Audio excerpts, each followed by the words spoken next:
So you gotta remind me. Summertime in the RV, bitch.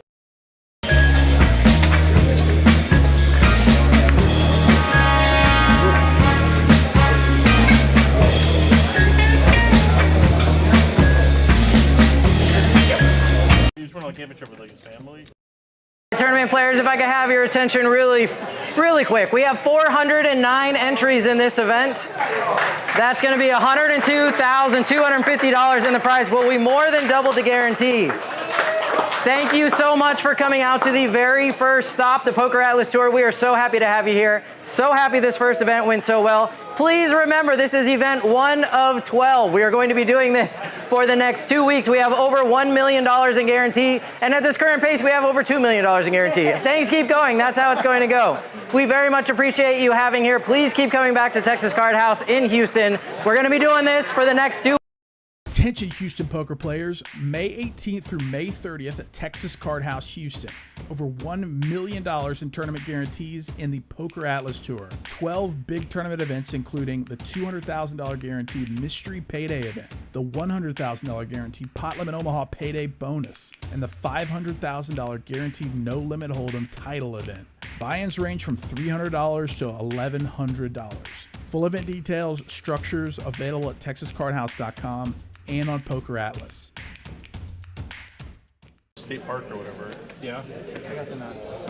Hello, everybody. What's going on? TCH Live coming at you here on a Tuesday night. I'm your host tonight, Aaron McAvoy. Joining me tonight, very special guest. We got Kyle Daly. What's going on, my man? Hey, what's going on? Glad to be here. First time commentating. He did have a good time. Heck yeah. So goes by Daily Double Up. Is that right? On the stream? Yeah, it's a little bit of my game. Actually, like driving it, just like Very good. Well, some of y'all will recognize Kyle then, and we are going to be strapped in and ready to call the action here for the next 4 hours. So sit back, relax, and enjoy 4 hours of TCH Live on this fine Tuesday evening. We're going to get things started off as we usually do with a PLO flip. Get the stacks built up just a little bit from where the players initially buy in. And as you can see, we've got some familiar faces around the table with a couple of seats still vacant, but those will be filled before you know it. So let's get things kicked off here. As I guess we've actually already gotten the PLO flip out of the way. And we're right into the two-card game. 25, 25, 50, no limit Texas Hold'em. All right, RV Phil here in the cutoff with a couple of sailboats. He's going to limp. No, I just don't. Where do you think he's from? I thought he was from Dallas. No. We've got JD and Ram over here in the 8 and the 9 seat. Ram here with a nice suited king-queen. Keep naming cities eventually you'll get America. Probably. Got it. Planet Earth. Planet Earth. And it looks like Phil is going to take off a flop, play this one in position. 675 in the middle, comes 10 high, 2 diamonds. That's right. Okay. Not much here for Ram, but he does have the betting lead, so he's going to fire out a continuation bet. You're a politician, And I don't know, these small bets when you're in position with the small pair, it just feels like you have to call. RB Phil does make the call, and there's a little bit of additional equity if he thinks that he might be behind, as he does now have an up and down straight draw. But it goes checky on the turn, and Ram finds the king of clubs now on the end. And we'll go for a little bit of value, 1/3 pot. I saw you over at Las Colinas too. You like the new place?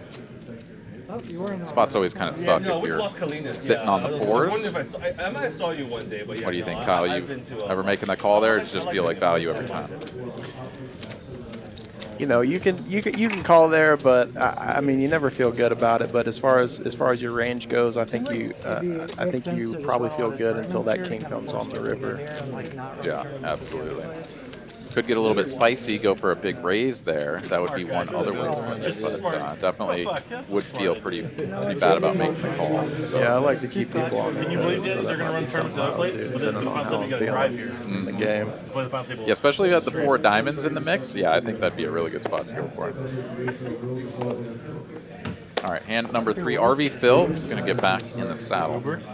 I ran into RV Phil in the bathroom right before the stream. I offered him $100 to only say nice things about him, but he declined it. So I guess he's a man of integrity. All right, well, the flames will be incoming, I'm sure then. You got a you know, get that that equity built up for next time. Yeah, I don't know. I mean, I think they want people. All right, 3 players to a flop. Paolo here going to flop an up and down straight draw with some backdoor spades.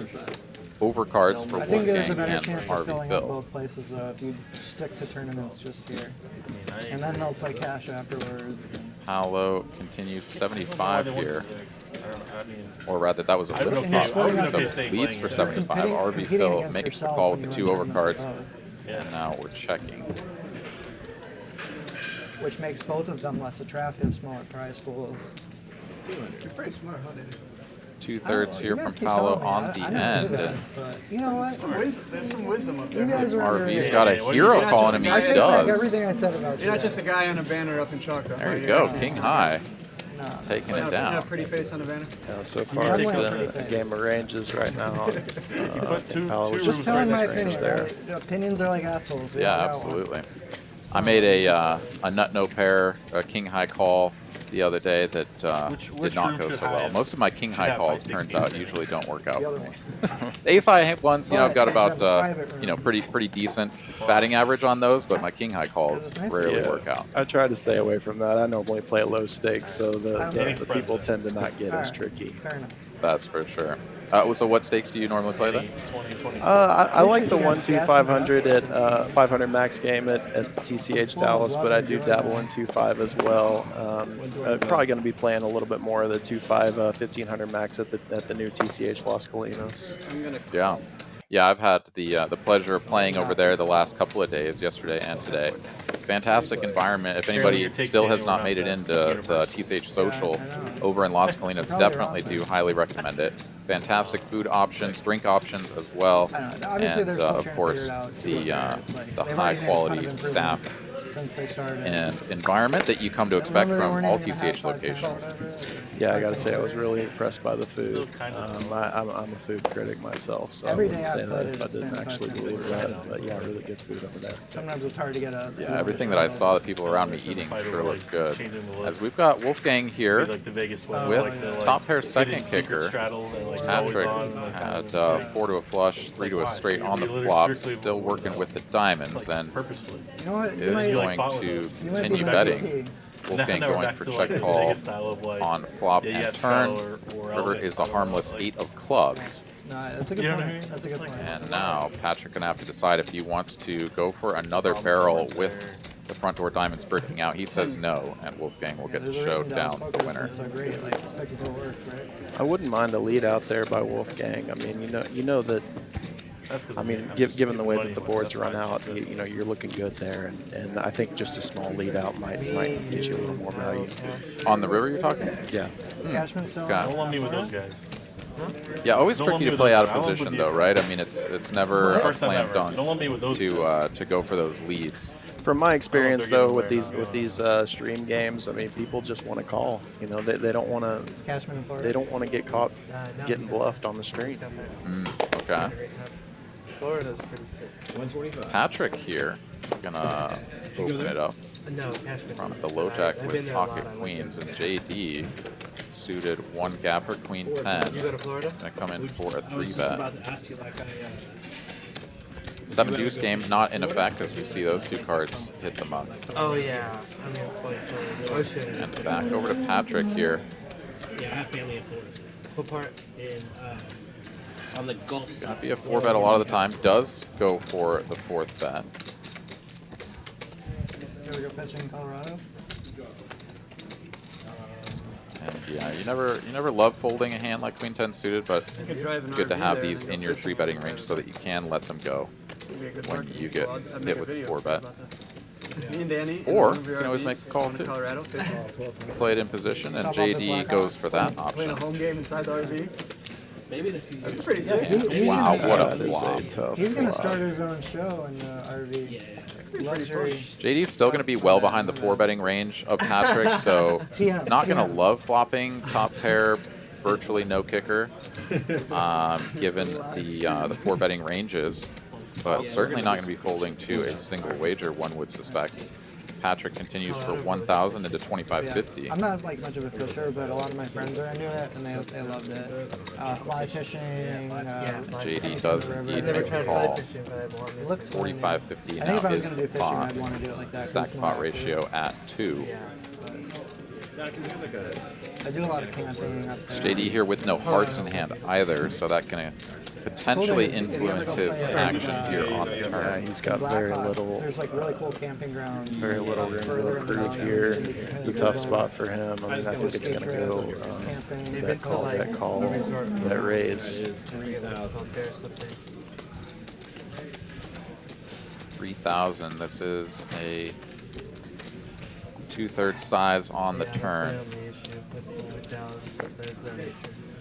Really not leaving much behind here is Patrick. If JD does make the call, the pot's going to go up over 10,000, leaving another 2/3 jam size on the river. But yeah, really tough to fold. You have the top pair here as JD.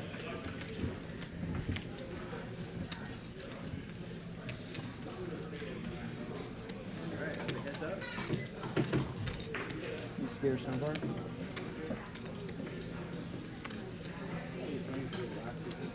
Yeah, JD is going to make the call once more. And already 5-figure pot in the middle. River is a jack of diamonds. Does not complete the front door hearts or anything like that. No straights available, so really nothing to be afraid of here, Patrick. Of course, with the top set, or the top boat, you're just, you know, looking to get max value. And as JD, you're thinking that perhaps, you know, a hand like Ace King, certainly Ace 10 of hearts, something like that, could just be barreling away, but it's kind of thin. The bluffs are very few and far between. I found myself in a situation just like this on the last stream that I played, but you know, the guy had a bluff. Could go either way here. I mean, it's tough to get away from top pair, decent kicker. It's not a lot out there in terms of straights. I mean, there's nothing out there in terms of straights and flushes, so just what do you think of your opponent? Does he have it in him? Yeah, the obvious bluff candidates, of course, going to be the Ace Kings of the world. And even those, you kind of have to discount those a little bit because some players are going to actually decide to check those at some frequency just because you've got some significant showdown value. But yeah, the triple barrel here from Patrick does certainly look very strong. This is a 4-bet pot. It's tough when you got the top pair. So JD here thinking it over. Yeah, for me, this is just a total exploitative decision. I mean, it's just, what do I think of my opponent? You know, is he bluffing in this spot or is he not? And I don't know if they know each other or not, but I'm sure that's definitely playing a role in this decision here. Yeah, absolutely right. JD certainly a frequent face on the program here. Patrick's certainly not someone that I've seen at a high frequency, so yeah, not too clear what their experience is together. Jedi Master Ted here in the chat, Raina both saying they think he's folding, or at least Raina saying that she hopes he folds. As JD continues to think this over. I'll look through the chat here. We've got Frank, Raina, what's going on, y'all? Pablo, Jack, Hammer, welcome to the show, guys. JD still in the tank here, but yeah, this looks like a very strong line. And you'd hate to get punked here, but at the same time, your hand is towards the bottom end of your range. If you're going to have Queen 10 suited, you're certainly going to have Queen Jack that you can call with. You're going to have King Queen that you can call with, Ace Queen that you can call with, right? So like all of these hands are going to be in your range. And so do you need to call all the way down to Queen 10? JD comes to the conclusion that he does not, lets it go. And Patrick does not get any additional value, but still wins nice, chunky 5.3K of profit on the hand.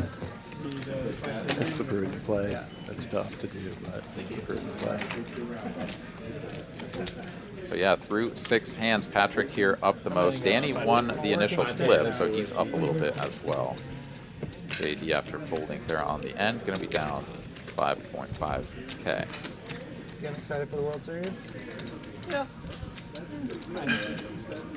I don't know. I'm excited to like be like sitting at a table playing, but not excited for everything that involves lines. getting to the table. Yeah, no lines. The travel, You a WSOP guy? No, not at all. Okay. What about you? I very much am, and so just hearing the conversation there at the table, that is spot on. Playing in the WSOP and all the different tournaments is a fantastic experience, and nothing quite compares to it. But standing in those stupid lines, getting stuck in all of the foot traffic and stuff, going from one room to the other, or trying to get your ticket printed at the kiosk or whatever, all that stuff is absolutely a logistical nightmare.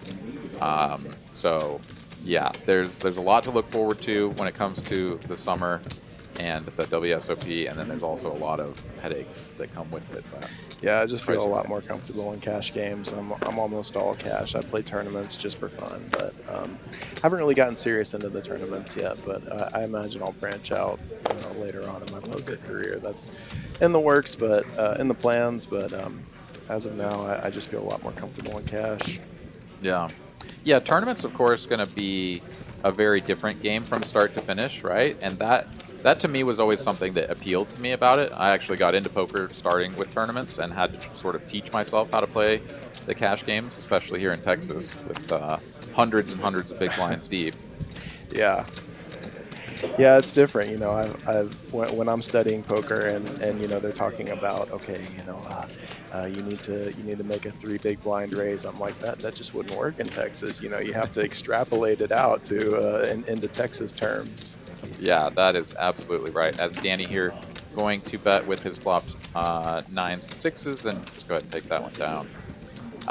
But yeah, no, it's a very different game between here and anywhere else when it comes to cash games, and it's a very different game between cash and tournaments. And so yeah, I don't know. I definitely think that you'll get a kick out of it. Most people, I think, that go from cash into tournaments find the nuance intriguing and exciting, because you'll start with 100 blinds or 200 blinds even, and then before you know it, you'll have 20, and you're like, wait, do I just go all in here? And there's a lot of learning, and of course it can be very painful learning because tournaments are brutal, but it's a good time. So yeah, I'm an aggressive player, and there's been a lot of people who have told me that I should branch out in tournaments more. So it's definitely in the plan, but as of now, just always felt really good playing cash. Here we go. We got a bottom pair for both players. Yeah, battle of the kickers here, very likely to not play, and yeah, right there on the turn, the King of Clubs is going to go ahead and start kicking for both players as they both start looking to get the showdown, although Ram here is going to go for a tiny little value bet on the end. He's actually going to get his opponent off of the chop and take all of that pot for himself. The golf simulator was a bust anyway. The golf simulator is a bust. I would actually like Poker Monkey here says he's flying out on July 2nd, playing a satellite or two, doing your first main event. Well, congratulations, man. Run pure, and I hope to see you at the final table, man.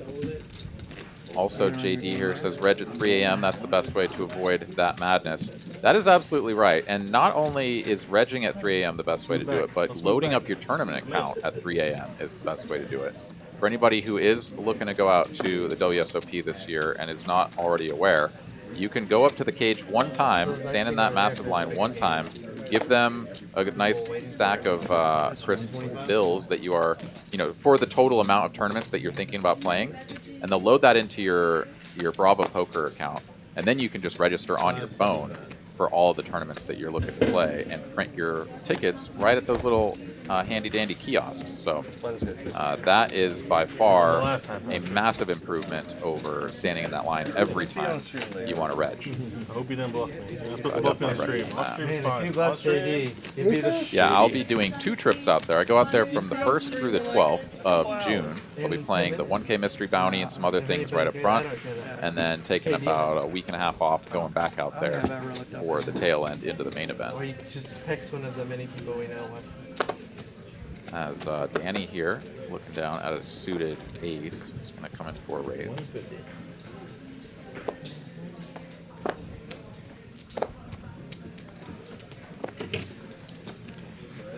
JD heavy on the button. Facing the early position open, he's just going to flat with king queen.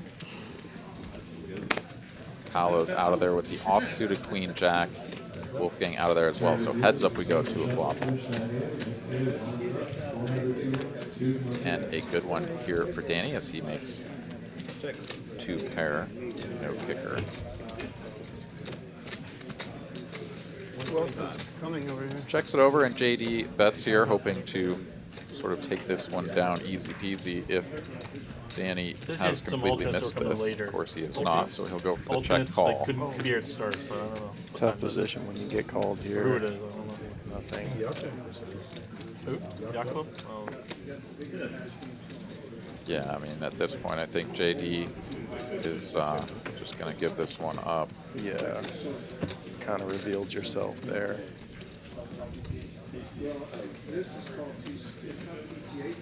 But Danny still with no kicker here. He is going to go for a tiny bit of value. How much was in the pot? Yeah, that was 450 into 650, so a 2/3 sizing there, but I'm not sure you really get called by much, right? Like trying to make it look like a bluff, perhaps. Yeah. Tough when you have the 6 as well, so it's really hard for your opponent to have even improved on the turn. But, you know, sometimes just merge your range and see what happens. We go into hand number 10. You didn't play at all, JD, this weekend? No, I played Saturday and Sunday.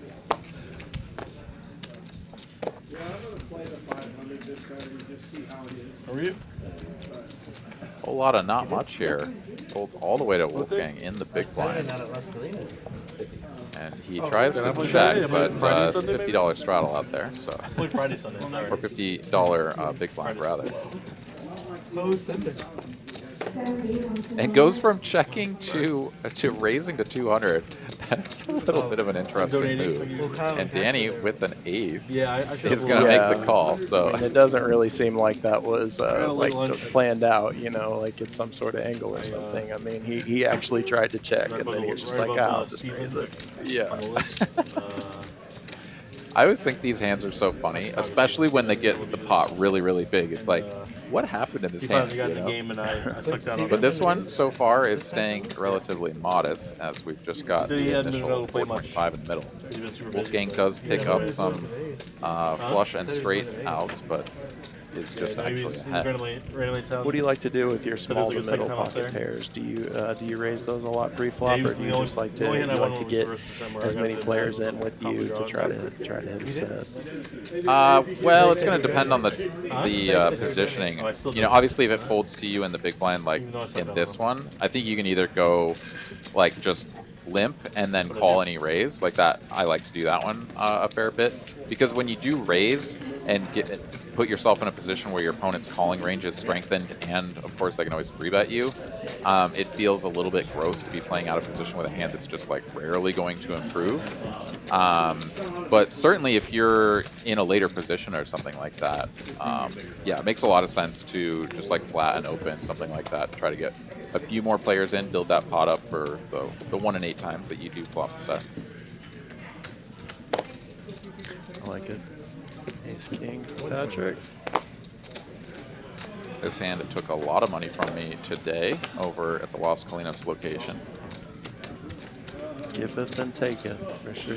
It does. Yeah, I ran pocket queens into an ace king and pocket jacks all in free. Big, junky 3-way all in. And of course, there's an ace out there, so lost that one. As it comes queen 10, deuce 2 tone. Pair of 7s here for Ram, still best. Jack will be interesting. Certainly would be, as the best hand is folded out. Patrick, with the betting lead, does continue with the 2 overs and the gutty. RV Phil just makes the call, and now here we are on the turn. RV slowing down, and Patrick given an opportunity to bet large.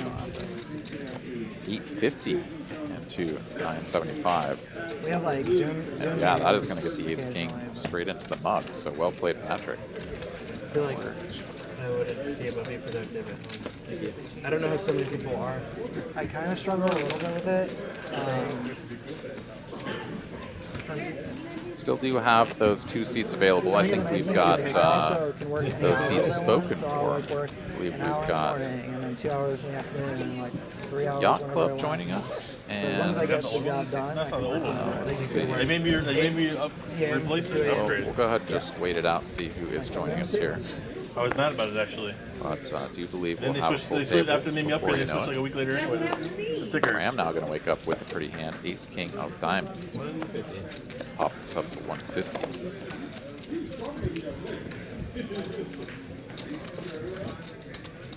Bit of a tight fold there on the button with the Queen Jack off. Of course, it's not the most beautiful hand in the world, but Wolfgang letting go of that one without any fuss. And Danny, though, will play from the small blind with a pair of 7s. Yeah, with the complimentary beer they have now at TCH Dallas, I'm definitely playing that Queen Jack off. Yeah, loosen the calling range a little bit. How old are you? How old are you now? So this is news to me. I haven't been here since there's complimentary beverages. Yes, please. What's on tap here? I was in 5th grade. They got Dos Equis and Miller Lite on the house. Wow. They serve them in small cups, but they'll keep them coming for you. Very Coming out, cool. but I definitely listened to it. Yeah, high school. Ace on the river here. I remember it coming out. Yeah, Barry Greenstein for Ram. He's going to go for the small value bet here on the end, and you can see Danny's pain. He's like, "Come on, man! I was like certainly winning this until now." I used to think if he took off his band-aid, he'd believe that. Do the smart thing, Danny. You know what you need to do. First big song I can remember coming out. He does indeed let it go. It's always one of those things where you're like, yeah, he probably just has it, but it's also a really good card for him to bluff, so you can talk yourself into it. But Yeah, it but just, he like, has always it. has it. He has The it. older I get, the younger everyone looks. Are you thinking of scrap? The 50 one now. So speaking of the Las Salinas location, Imagine we without the have sash. a promotion going on over there. Got the complimentary Bad Beat Bacon. If you lose a hand, a full house, or if you lose with a full house in Hold'em or with aces full in Omaha all throughout the rest of this month, you'll get yourself a complimentary order of Bad Beat Bacon, which I can attest to from personal experience. It's quite delicious. I've heard great things about it. It was the buzz when the Las Colinas location first opened, You for should sure. like dye it Yeah. blue. No, it's got a nice combination of like smoky, delicious bacon flavor with the spice and the sweetness from the brown sugar and chili flakes. So Yeah, really I'm gonna have quite. to check it out. Haven't tried it yet. For me, it's a little bit sweet, just because I love the taste of just bacon, you know. So the brown sugar kind of to me is a little bit too sweet, but obviously still very delicious. Yeah, I'm the same way. I'm more of a savory guy. All right, JD here flopping 2 pair. Ram picking up a gut shot on the turn. So after check flop, Ram does make the call on the turn. Now JD hoping to get to showdown, but Ram has other ideas. He's going to bet 600 into 750. And now, if you're JD with a pure bluff catcher, ask yourself, does he have it? Does he not? He says he has it, but Ram gets that one through with 5 high. I don't think that's a bad spot to call there. I mean, I just don't really see a lot unless he hit the jack that he has. I mean, I know that's where I know people call me when I try to make that bluff. I know, it always does seem like whenever you go for it, they look you up, but yeah, I agree. I do think that that looked like a pretty decent spot to call. That's the important thing. It's always tough, though, to construct your ranges when you're playing from the straddle against an under-the-gun open, because you're just going to have so much junk that you're going to be able to fold. And so then you do need to have enough hands that you can call with. And yeah, it seems like any 8 there is a pretty good candidate, but JD gave it credit for it. I don't think it has in a while. I've been checking the last few days. Yeah. I always have one game. In the last few days? I know the very Alright, raise first and day take there it was one, there. but I haven't seen it since. Yeah. Like the first week and then not. Yeah. Also want to give a shout out down at TCH Houston. No, it's interest. Got all sorts of great tournaments still coming at you in the Poker Atlas Tour. We got the 100K guaranteed pot limit Omaha payday tournament still coming up, as well as the title event 500K guaranteed event coming at you this weekend.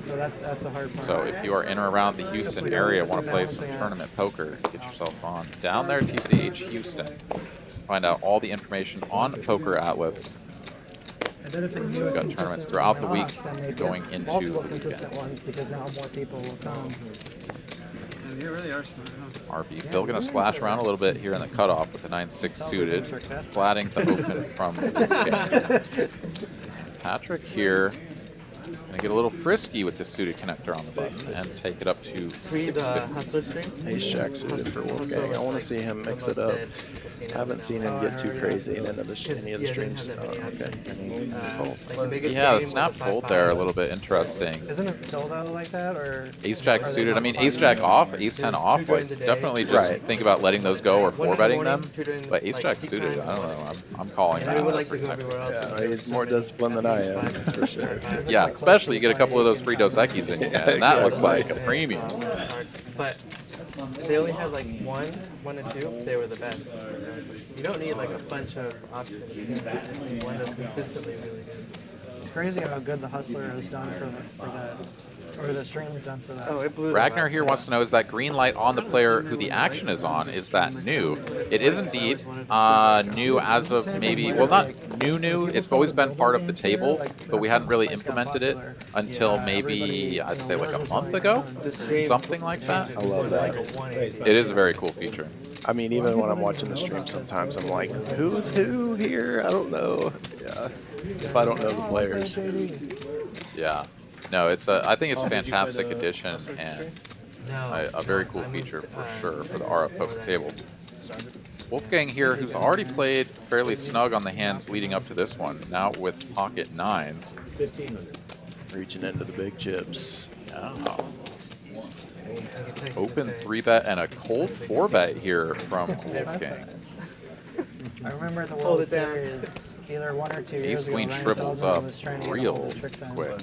Really? Goes Yeah. in the muck, so well played there by He said Wolfgang. if he's gonna play.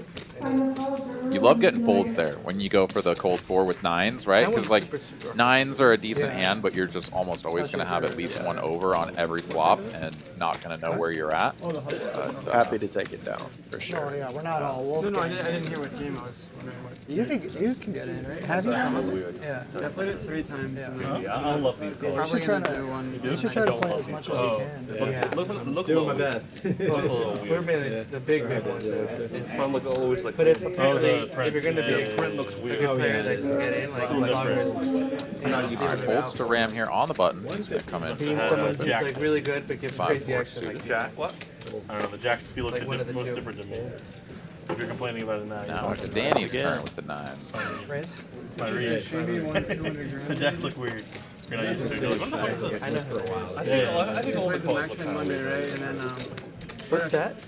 Is that like a? Yeah, Ram definitely not shy about continuing with You're gonna see these in the 23rd. sorts of If you fold to the cold folding. four, And he's going to flop a gutty.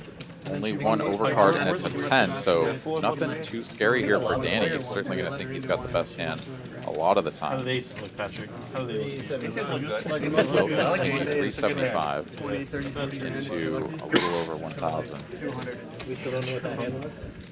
Or not too bad for Ram, and yeah, he's going to make the call here. See if he can improve his equity onto the turn. Playing remember the body? Club's not a card that either player really had in mind. Just like a smaller one. Oh, I thought that was the big one. This is a good card for Danny's under the gun Is it queen good? range. Yeah, or his for Ram. Still ask me if Wow, goes 1,200 too. 2/3 sizing on that. I like it. Yeah, a lot of players will slow down with hands that sort of don't really benefit from building a pot, like pocket nines. But when you have a card that's that favorable for you, it does make a lot of sense to just continue with the aggression. what happened in the last 2 Well weeks done since I saw you. Yeah, if you don't do it, then your opponent may do it, and you don't want to get put in a difficult spot. So let them show you that they have a king or whatever it She is. had all these like articles written about her. She got verified on Instagram because of it. Ragnar asking, is it used for the dealer and Well, I don't production really pay that staff to be on the same page or for the viewers. I mean, it's for everybody, right? I mean, it helps us as the viewer to see who the action is on. It helps the players recognize if maybe someone's thinking a decision over and they haven't been paying attention. They can just look for the green light. So yeah, it helps everybody. We are going to go 3 players to a flop. Wow, something for everybody here. Bottom 2 for RV Phil, diamond draw for Danny, and top pair good kicker for Patrick. We can see a lot of chips going here. Oh, you gotta be 11 life if you're Danny right here. This is a spot where I'm gonna get aggressive. Did you already take care of a player first? Oh, you mean like players? Yeah, we're having issues with the Check over to Patrick. At a 175 into 400, so a little under half pot. Raise 525. Yeah, now things get spicy. Raise to 525 from Danny, and if you're RV Phil, you've still got bottom 2 pair. Your hand is very strong, but you're not going anywhere either. Yeah, this is gonna get interesting. But whereas RV Phil, I think, was initially planning to go for a check raise of his own, now is thinking that call seems more in order. I don't know Texas. There's no made straight or flush in that. Yeah, where are you? Oh, you're from California. So he just calls. How old are you when you moved here? That's why you 11 life if you're Danny. It comes. At 16? Huh? And now you're You ready? if you're Phil. Waiting for you, man. Where'd you go? That completed a lot. You've been ready. You've been ready for years. I've been. Yeah, especially as far as the check raising range goes. It's a good time to play right now. Right now, I'm Danny, giving it away. absolutely I lived right. recently in Torrance, but I grew up in This is the right time. 6'5". Danny here knows that RV Phil is not going to have very many weak holdings here, as he does call the cold call, the check raise there on the flop. So he goes for the big size here to put RV Phil under maximum pressure.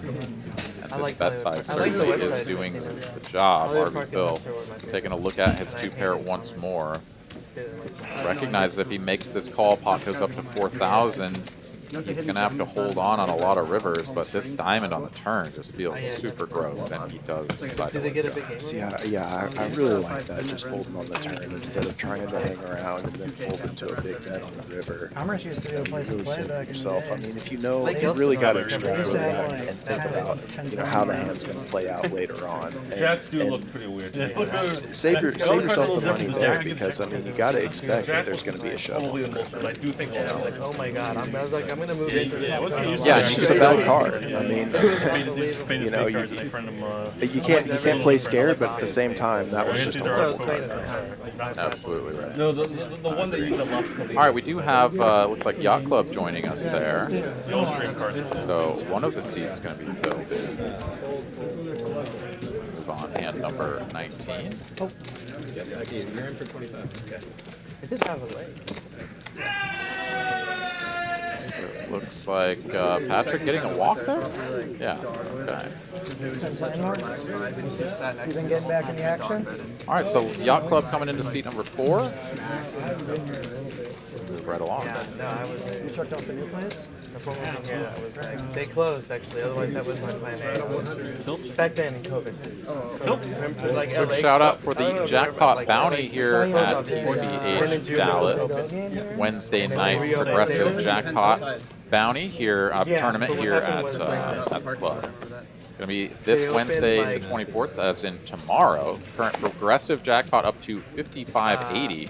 And for anybody who's unfamiliar with that tournament, it's a regular bounty tournament. But each time you collect a bounty, you also get a pull of a ticket out of the drum. And for one lucky person who finds the progressive jackpot chip, you'll get yourself that nice 5580.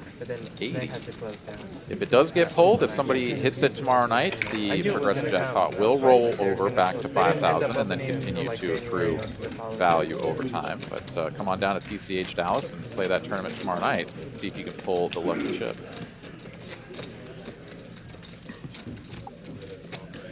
All right, Yacht Club getting all mic'd up. And in this hand here, don't quite have his stack in the system quite yet. Get him in there momentarily. So they told me. Paolo's going to open the suited connector from under the gun. Huh? Okay. No, it's a good fold. That was like, what do you have? Curious to see how I like to be able to see how Kyle plays these hands because I play with him live, and yeah, this is good tape watching for me. I get to see a little bit of insight into how he plays. He seems to be a really solid player. Always seems to have it. Doesn't seem to get too crazy with him. Absolutely, yeah. This is a fantastic experience, especially if you do play with these players. RV Phil just flatting on the button the initial open with pocket jacks. JD out of the big blind, going for the squeeze up to 700, and yeah, things getting interesting here as it's now back on Paolo. For the tournament champions and then the main event. He is going to make the call. He's inviting both Yacht Club and RV Phil in, which I mean, it's fine when you have a hand like 8-7 suited. You're sort of happy to go multi-way because you're either going to smash your hand or you're going to just whip it and let it go. Yeah, with pocket jacks though, I think it's a different story. They turned them up because we said they were obnoxious. You don't really want to go for a waste of the flop here. Yeah, I sort of thought that RV Phil was setting up a limp sort of back jam sort of scenario, but he does just make the call here. So 4 players to a flop, king high. So top pair for JD and Yacht Club. 1 overcard for RV Phil, and 3 to a straight, through to a flush for Paolo, but not going to be a hand that he'll continue with. He's out there.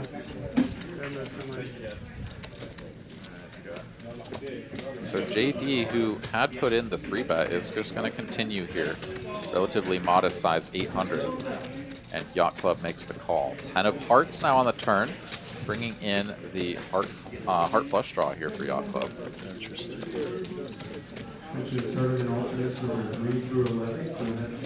And if you're JD, you're kind of like, I'm either up against some sort of like flop set, or maybe I can cooler somebody that's on a weaker king, but like it's very binary, right? It's like one or the other. So he's going to slow it down with a check here and just sort of hand the reins over to Yacht Club, exercise a little bit of pot control, and going to check call. Yeah.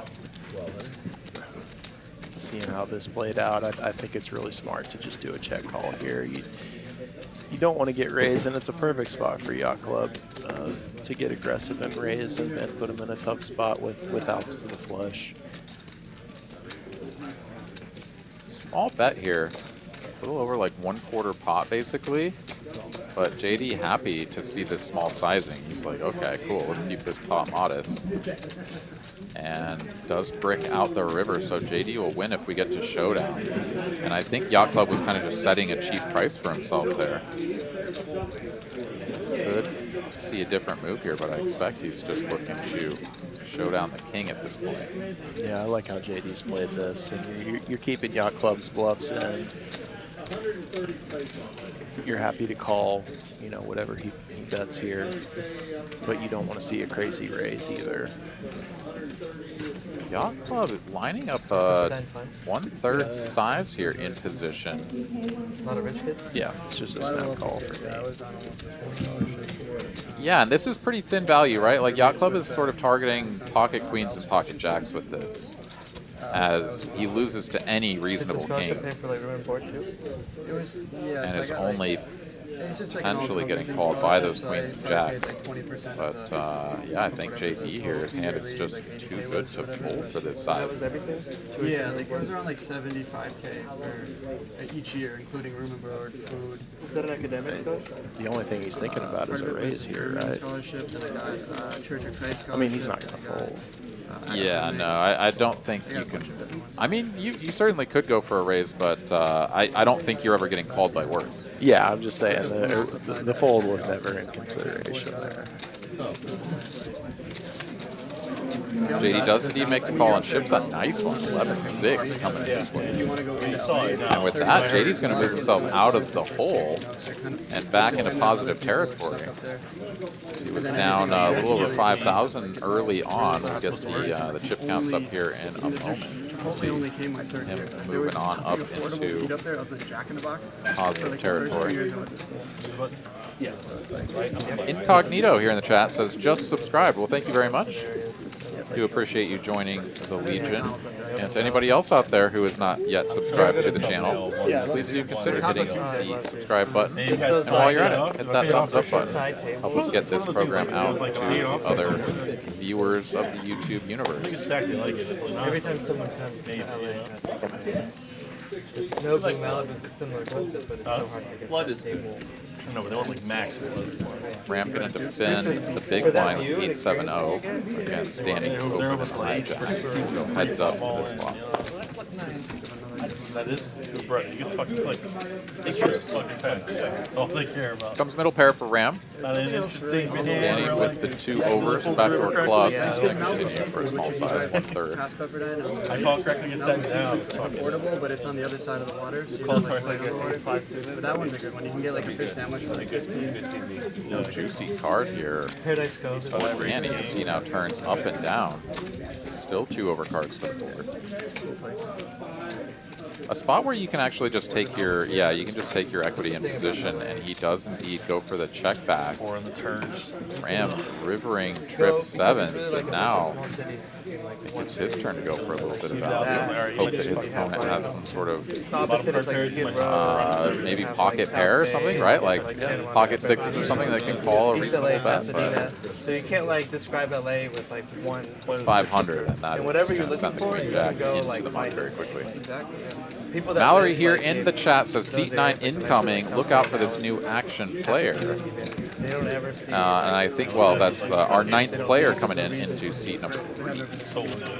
So we've got a new action player joining us. That's exciting. My favorite was JD done got me tilted on the side of the road. And as you can see there in the chat, Streamlabs letting you all know that if you want to play on the live stream here at TCH, either in Austin, Houston, or here in Dallas, you can click the link there, fill out the information, let us know who you are and when and where you want to play. We will do our best to get you in. Of course, we're always excited to have new players, especially out-of-towners, that watch the show and want to come in and take their shot at it. I'd love to get them in and on the show, so please do let us know when you're going to be in town. Look forward to seeing you. Oh yeah, I forget about the nickname. I don't know how long this thing goes, but after that. All right, King 4 versus Ace 4. They don't have Both players whipping. No, but I could still play like 7 Mile and Ocean's 11. I don't need to play big, I just need to play like big enough. A little bit of turned equity here for Yacht Club, and after checking the flop, he'll go for a delayed. Maybe by then I won't even be big. Miami would be fun for big games. Yeah. JD is a sticky man, not going anywhere with that ace high just yet. Yeah, bricks out here for Yacht Club. You already knew it was my favorite city. What do you do now? If you ever are sort of checking your overpairs, like aces, kings, queens, out of position, you can definitely continue getting value on the turn and river. It's a small size though, and it's good enough. I'm down for Nick game. Can we get down? King high to get the ace high to fold. Go. I'll try the Nick game over 10 deuce. 10 deuce was played the other day, wasn't it? Huh?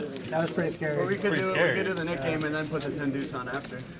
Just playing the game for now. I love the 10 deuce game with, of course, Do, condolences to the Brunson family. Doyle finally sort of. Have they been doing that and to pay respect to him? Or, Yep. Okay. Yeah, replacing the 7 deuce game with the 10 deuce game. Yeah, that's cool. Fantastic. Played at, Yeah, I love games like that. I love the stand-up game or the knit button or whatever they do. Yeah, I love all that sort of stuff. Mix it up. Say what? You remind somebody? Yeah, so you Nick get game their net button? in effect. You guys can remind me if you want. Y'all can remind. Thank you. Yeah, net game in effect, and it looks like they were having a conversation about whether or not to punish people that remind the winner of a hand to show their I'm not going to hand. remind anybody. As you do have to show your hand in order to relinquish your nit button. So you have to get rid of the nib button, and we're on. You have to show your hand afterwards to get rid of it. You remind the person you get their nib button. You inherit it. I love it. You inherit it. All right, so a little punishment. Be a really nice guy, though, you know? Really nice guy. Hey, by the way, buddy. Ooh, another spicy flop here. I might do it. Top and bottom pair, Yott Club. Top pair, second kicker for Danny, and up and down 2 overs for Phil. Very spicy.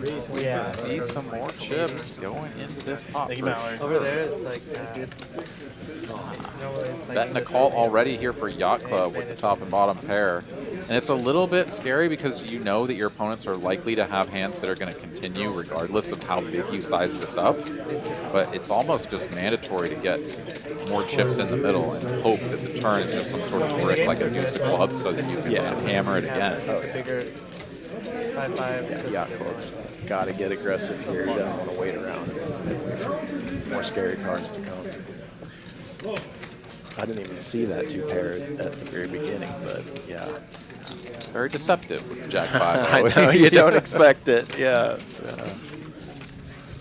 Danny here, though, has the Jack of Hearts. Very important card given the texture out there. So knows that he's not up against Jack X of Hearts. I don't know. Certainly a hand that could consider going for a check raise. We're down 2. He's going to make the call. And if you're RB Phil, you've got to imagine at this point that one of your opponents has a flush draw, which sort of takes 2 of your clean outs and makes them dirty, right? The 9 or the ace of hearts not going to make you feel great. So it's going to make the call nonetheless, and it is a heart right on the turn. Yeah. No one actually has the flush, but It's probably good for Phil. If it didn't complete as straight, that's probably a good card for him. You know, he can comfortably get out of here, let them battle it out. Yott Club here not going to let this 7 of hearts scare him. He's going to continue betting. This is sort of the danger of going for the check raise because you have a card like the 7 of hearts peel off, and the checking just sucks. You just sort of announce to the world, like, I don't have a flush. Right.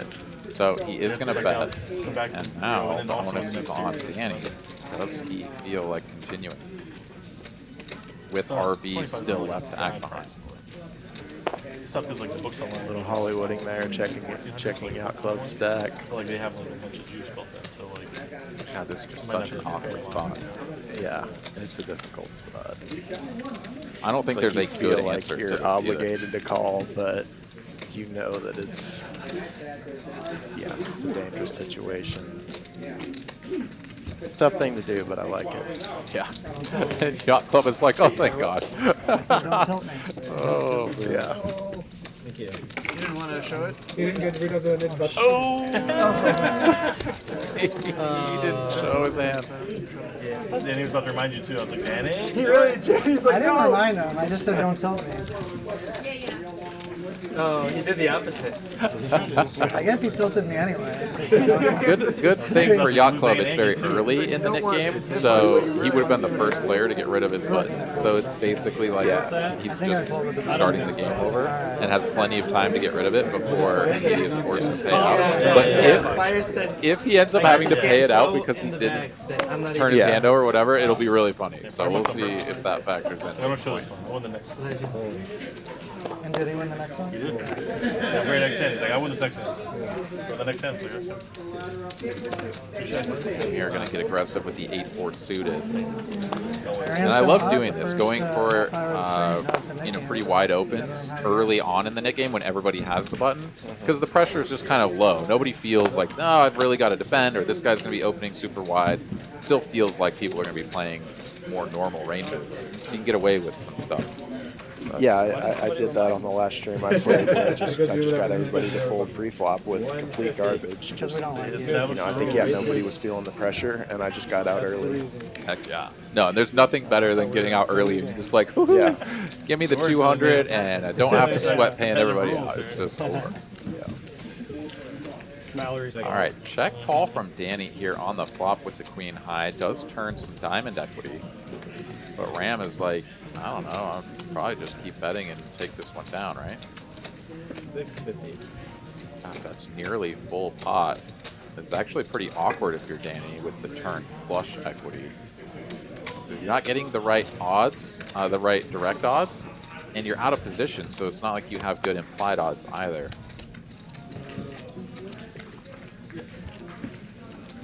So rather than go for a call, yeah, Danny's going to hit him with the check raise. I like it. Absolutely. Big bet from Ram, so a relatively small check raise here from Danny. Makes a lot of sense. 950 back to Ram, who's going to Hollywood for a moment before letting the 8-high go, I can only imagine. Yeah, you get all those types of hands to fold out, and then, you know, if you get called, you still got outs. Queen 3 of diamonds on its back. Danny gets rid of the nip button. Not just a pretty face. 2 flush draws in a row win. Love to see it. I don't know, I'm the only one who got rid of it. I don't know what you're doing. Chuck C rolling a deuce in the chat. Sorry, buddy. Better luck next time. You guys are full of compliments today. I like it. You're smart, pretty. Oh, I'm sorry. I mean, I agree. I don't disagree. All right, hand number 26 here. Quarter 50. Patrick under the gun with Brad. You don't like that one, turn it up. Right. Oh, I'll take that back now. 150. JD here. Gonna take it up with 7-5 of diamonds. Oh. A lot of playable hands here. Oh, cool. Can I take the seat? Jack 9, pocket 6s, pocket deuces now. One of my favorite hands, pocket deuces. Yeah. Yeah. Besides pocket aces. One of my favorite hands, because nobody expects the deuces if you hit that set. That's absolutely You right. can catch them. Here we go. Trips for JD. Love it when you open a little bit wider than usual, maybe, and just drill trips or something. You're just like, oh yeah. Yep. That's my plan every time. I open with 7-5. Ram makes the call here, and he is drawing to a gutty as we've locked up a little bit here.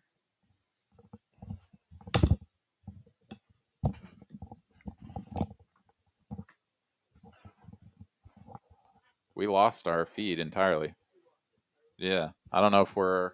Let us know in the chat if you're just seeing me, as we've lost our video feed. I don't see the table any longer, so... Oh, that's all right. I was just thinking I need more money. Everyone starts with one and you throw it at someone. Ah, here we go. Show it, right? But then they We're going to get us all reloaded, so thank you guys for bearing. And their dealer button was the Oreo from Rounders. So it was kind of like this Oreo that was pieced together. It was kind of Everybody gets one. Oh, gotcha. Okay. All right, we're back. So sorry about that, everybody. Had a slight technical hiccup, and I clicked a few too many buttons. But we're back, and we're rocking and rolling. Let us know in the chat. JD won with quads. Oh, God, I didn't even see that. He ran out quads on that hand. Okay. There's no rig in that game. It was just like a fun game. All right, perfect. It's like every hand being. Oh, man. Probably didn't need it, but still fun to hit. Just throw them around. Some people have them for years. And people don't want to help you I played a out. game like that one time, and it was fun at first, and then it really became not fun. Really? Yeah, because there's so many buttons that like almost every single hand is shown. Yeah, that's what I was asking. Like every single For hand. some reason, the one I was at, it was like one every 30, Patrick 40 sitting minutes. on It the wasn't Robbie. Well, just because like there We'll were get so back many to him floating in a around, little that, bit as he is handling somebody would use this, it. you know, Like, straddle. Right.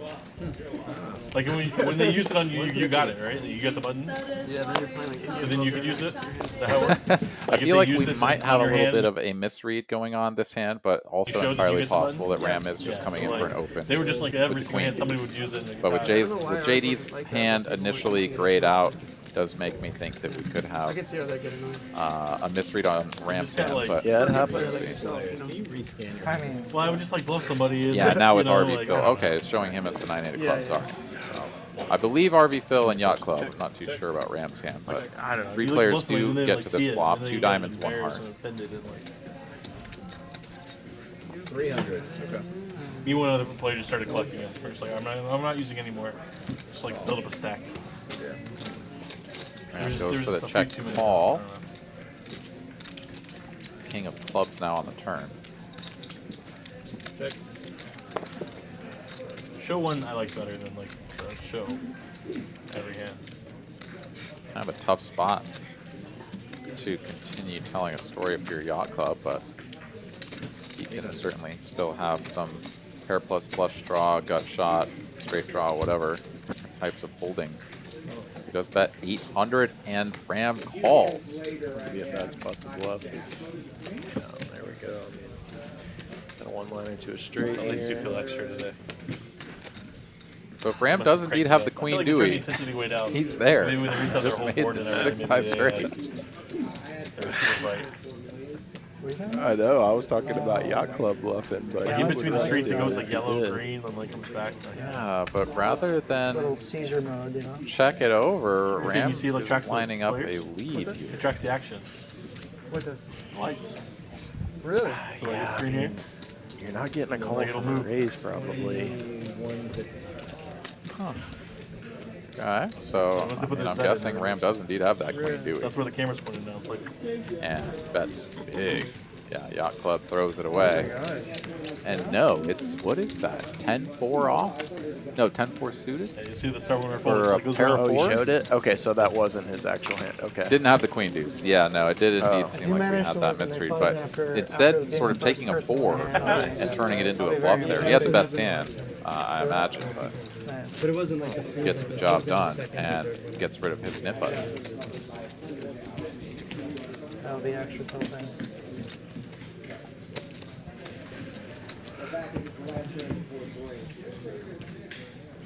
And I go back and forth again. Like, yes, you open.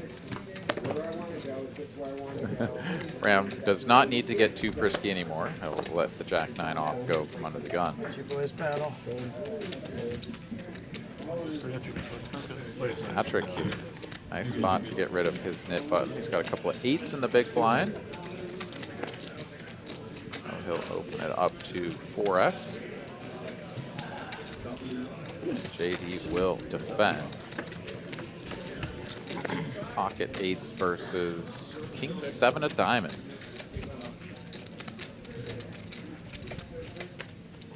Interesting flop. Yeah, not the flop you're looking for if you're Patrick, but he isn't going anywhere to the full pot size bet. And is still ahead on the ace of clubs turn. It's tough to hang around. You got serious at all? Versus a bet. I don't know yet. I'm gonna be gone for Yeah, JD is I'm going to gonna keep be hammering gone for away. 2 weeks. Another pot size bet. that's my beginning of June for the first couple weeks. So Oh, JD's already got rid of his button. Vacation or what? yeah, just my wife and I. I was like, he didn't show his hand? But that's right, he already won with the quads. So it doesn't need to show. It's nice to quads during the nip button game. Southern Italy and then Ponza. It's like an island. Okay. Little Mediterranean Mediterranean cruise, yeah. And then My we spend a parents did week that. in like Rome and All right, so 28 hands have gone by the wayside in the first hour or so of the broadcast. I want to thank all of you guys for tuning in. Just about 200 of you fine folks hanging out with us here on the YouTubes and You're not on gonna be on one of those Twitch. TV shows like Below Deck. So thanks for hanging out with us. yeah, I can't divulge everything. Ah, German moneymaker. Greetings from Mexico, guys. Hey, what's going on, man? Welcome. It's actually my Nice. YOTT. What part of Mexico are you in, Moneymaker? Do you own a yacht? No, but I should. I'm a big Puerto Vallarta fan myself. Yeah, it would be. If he wins a couple more Yeah. fights, then we'll I'm a big fan of every place I've buy been to my in yacht. Mexico. It's just great. I love it. Yeah. Because he paid for it. Great spot here for Paolo as he's got the king. He actually owns the cruise lines. He's going to go From- undercover boss. Oh. Cruise line. I could see him being an undercover boss guy. Yeah. Straddle I actually position watched or it today. what? I No, watched the I guess Dippin' he's. Dippin' Dots episode. Oh, really? Yeah. Are they still making new episodes? Like, is this still like a Okay, so actually, yeah, he was under the gun, so he opened it to to go the to the page to keep 150. watching. RV Phil called on the button. Now Patrick Watching squeezed it 2-minute from the segments, you small might as well just go window. watch it like online for like the hour-long thing. I watch basically like Hollywood 10 in here. 3-minute episodes, you know, instead of the one long one. I heard the Randall Emmett documentary came out on Hulu. I really want to watch that.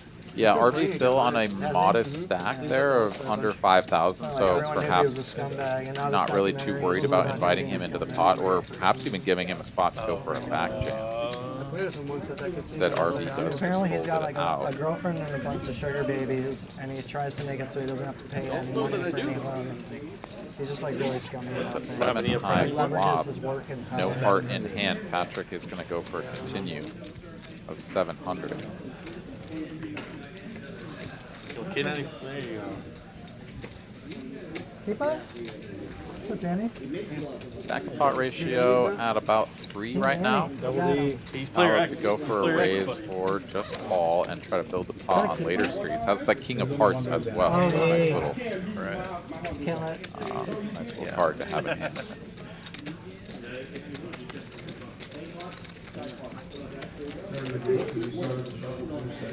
Not a whole lot changing here on the turn with the 4 of At the spades. start of the hand. Yeah. It's Ace 3 suited hand, but what do you guys think about the mid? you still gotta feel good. Out, or since there's enough out there? You're going for Patrick not slowing down. Big bet here, 2.8K into 3.3, so very nearly full pot. Do you want to be part of the Nick game? Just call here. You're a little late. Me and JD and Well, Randall. I mean, get a button, Paolo it's $200 a person. doesn't have very much So if you- behind. and So, that's I mean, he the one you certainly have to pay can. everybody He certainly call. Okay. But We already started. I also think with We such already a started, small so amount two- behind, I mean, three of us already got stuff rid of it it. as well. As, like, even his opponent's draws are going to be like, well, YOLO, right? And have to call. Double flush draw, but you have blockers to both. I mean, the thing that Paolo wouldn't want to have happen is that he would just call, then Patrick would just give up on Brick River and be like, whatever, you're not getting the last 4,000, you know? Whereas they could convince themselves to call. You're on the turn. Yeah. You go all in there, yeah. Yeah, with the double flush draw, yeah, so he's not folds, but with the double flush draw, there's a lot of potential for what was it, Patrick? Yeah, for Patrick to stay in there. So I can definitely see that. Yeah, I like the And yeah, with that hand, Patrick is going to move into negative territory. Was up for the majority of the early going. Yeah, there you go. So now we've got the boy over here in seat number 3, sporting some Texas gear. Yeah, he can do whatever he wants. He doesn't have to. You're good. And I guess he's just going to come straight into the game with the nip button. Makes sense, as there's really only a couple of players that have gotten rid of their nip button. So, and pocket jacks right off the bat. What'd you start with? hell yeah. You love sitting down in a game and just immediately getting a premium. You're like, oh, cool. Premiums right off the bat. Nobody believes you.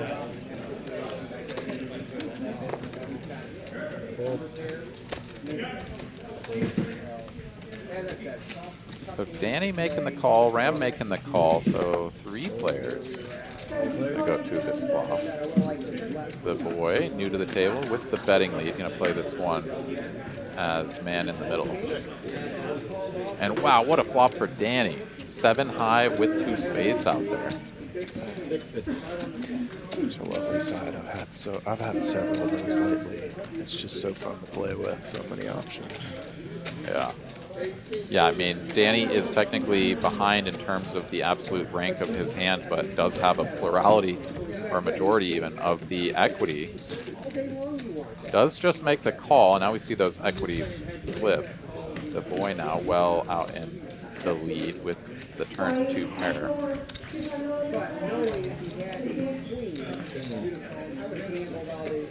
He's going to continue barreling 1.6 into 2,000. What do you do here if you're Danny?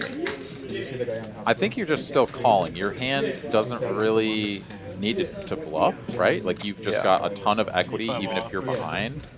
And if you're ever just ahead, like there's just no reason to bloat the pot. Those are really great. That's my feeling. Some people will fast play these, but I think if you're going to fast play it, you fast play it on the flop, not the turn. Yeah. I believe he's like open jam or he's open jam first down. 1.6K is the bet. Danny here has the bet already cut out, but still weighing his options. And now the chips go across the line, so 52-50 in the middle. Can he improve? No. Brick City here, deuce of diamonds on the end.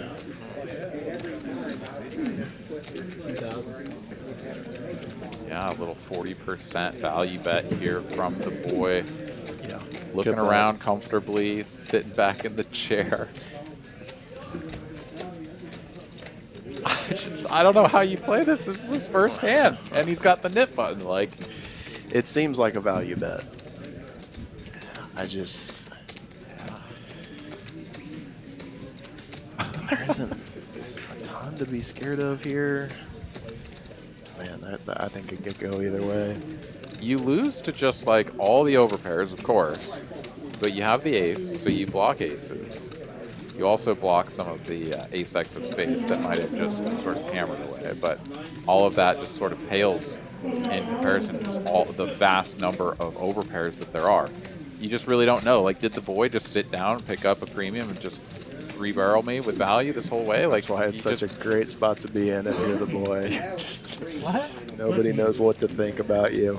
Absolutely. He's going to take his mask off and start laughing, though, so he's showing a lot of strength. It could be like maybe that's what he wants you to think. Yeah, the reverse tell, right? Oh, Danny is pained by this decision. Top pair, top kicker, but you know that you're just getting crushed by so many hands. I'm calling here if I'm Danny. I mean, yeah, I don't think you would be faulted for calling. Absolutely, folding feels bad, calling feels bad. Like, there's nothing about this that you love. You block the spades, so that's you know, it hurts you as far as like a missed flush draw bluff. Ooh, he lets it go. He knows he's going to get shown the hand, so he is able to lay that down and just be like, don't show me a bluff, don't show me a bluff. Yeah, that would play no role in the decision that I made. I don't care if I'm going to see it or not. But. Okay. I'll invite you in there. All right, well, the boy sits down, wins his first hand, and immediately takes over pole position in the earnings of $2,780,000 and already doesn't have a nip button. Let's go.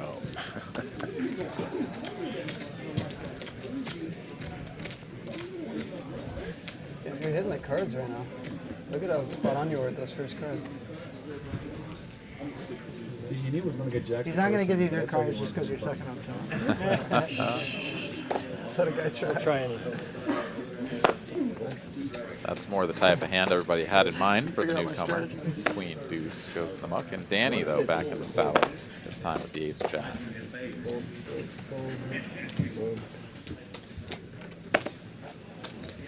And that's an easy one if I've ever seen it.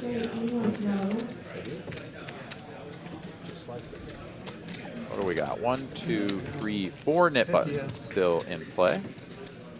Ooh. Here you go. For you, Dan. 100. Enough active. And the $100 straddle is on here from Yacht Club. Love to see it.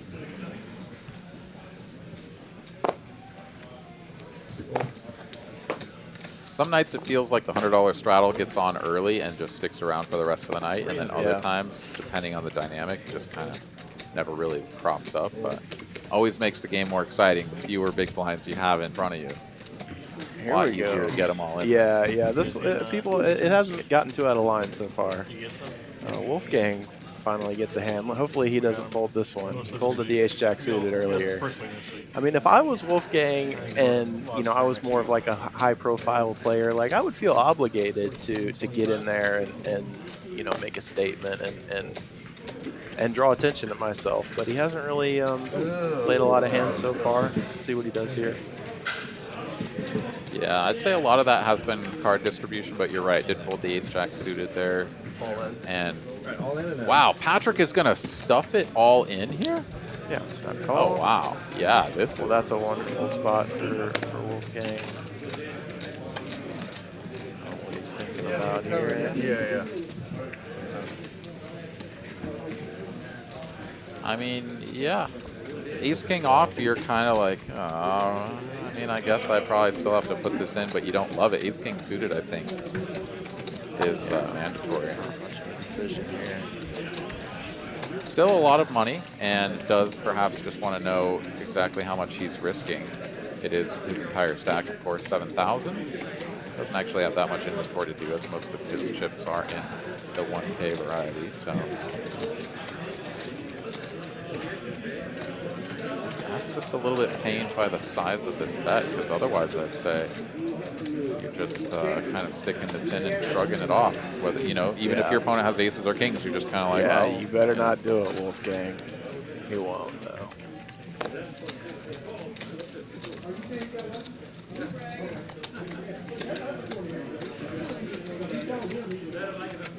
There goes the stack across the line, and Patrick is actually going to feel maybe a little bit dirty here if he doesn't hit a queen and suck out, as he's going to get shown the ace king and be like, wait, what?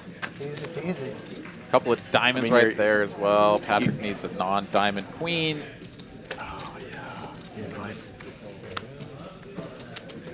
Ooh, and the king was lurking under the ace. Oh no. Patrick takes it in stride, hits him with the nice hand, and Wolfgang is going to get the double up to 17.2 thousand. Hefty profit on that one. But yeah, when that ace comes off on the turn, and you have the ace queen, you're like, I think we got him. Like, yeah. He didn't want to call. Like, we got to have him unless he's just got jacks and flop the set. But then you're like, oh, ooh, ow. Nice. Gotta feel good there. That's why he flipped it over immediately. You know, he wanted to see something, but yeah, he had it. Also have to keep it So Wolfgang not going to have his knit button anymore. So I think we're down to just 3 players. Amazing that he's in first place. He's played like 2 hands. Yeah. Nice little stack with the ace king suited. That'll do it. Yeah, and I mean, a lot of times, I mean, every session is different, of course, but a lot of times it will just be like one hand that makes or breaks your session. Yeah. I know that today, for me, it was sort of like that. You know, I lost a bunch of small pots, but then the real damage just came in like big all-in moments. That's how it's been. I've played 2 streams, and that's how it's been for me both times. You know, I rivered trips on the biggest pot of my life last time that I played, and you know, exactly how I planned it. I just knew that 4 was coming, and then I ended up having a big night. So just how I drew it up. Heck yeah. It's always awesome when you win the biggest hand you've ever, or the biggest pot you've ever played. Yeah. That's also my story, but I know some people out there have lost the biggest pot they've ever played, and that one feels a little bit different.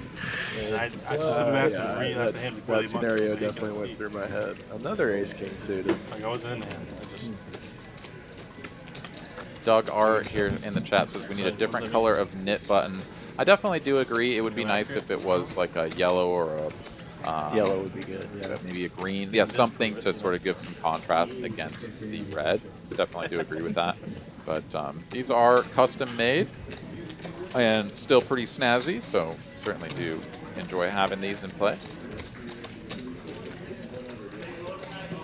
As it's back over to RV Phil, and he's going to stuff it in. And Yacht Club is going to make the call much, much quicker than Wolfgang this time around. Almost the exact same scenario as last hand. Just in case I win. RV Phil turns over his hand. He's like, how about some diamonds? Maybe 7? Ooh. He is virtually dead. Has a little bit of life. Needs a 5. Oh, that kind of looked like a 5 there for a second. Good game, man. Did indeed almost look like a 5, but it was not to be.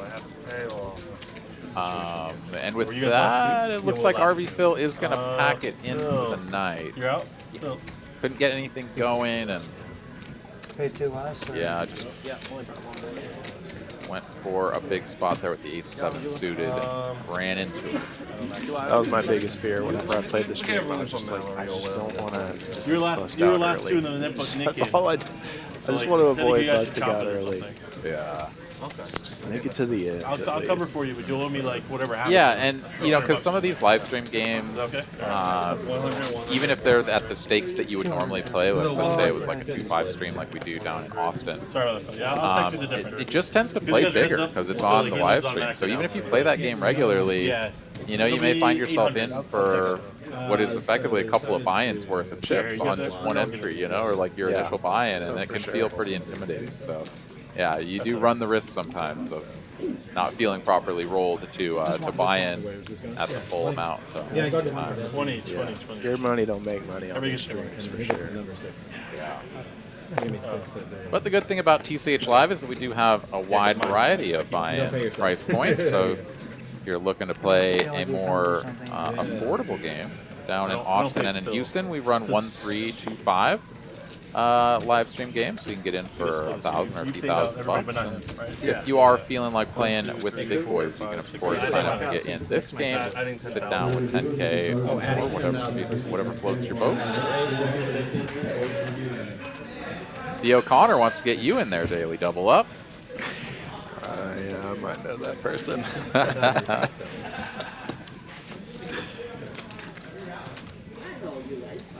I will soon, the O'Connor. I will soon. I'm excited. I love playing the streams. You quit, you automatically lose.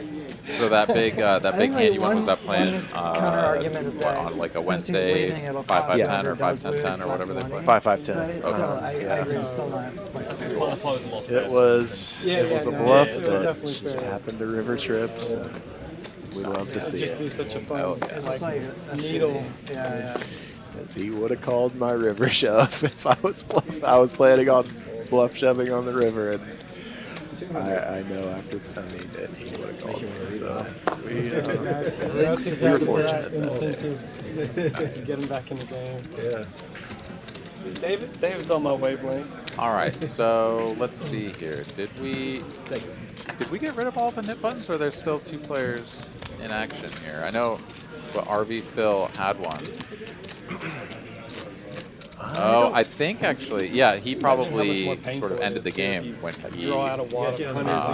busted out there. I think all the buttons are now in the pile there next to the dealer. Even more painful, right? Didn't actually catch you. Ended up having to pay it out though. That's why we're here. We love to see people suffer, right? I like to see you guys suffer. I don't want to suffer. Some very candid words there from Danny. As Yott Club is going to go for a button squeeze with the ace-5 off against Rams under the gun open.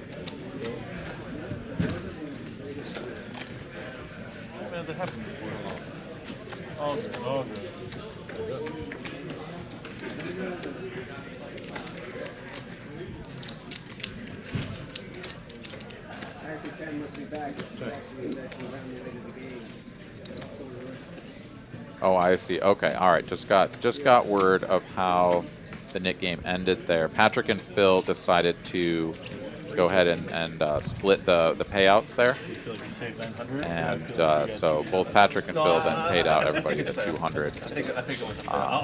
You will never convince me to do that. I am battling to the very end. I will fight until there's nothing left. So.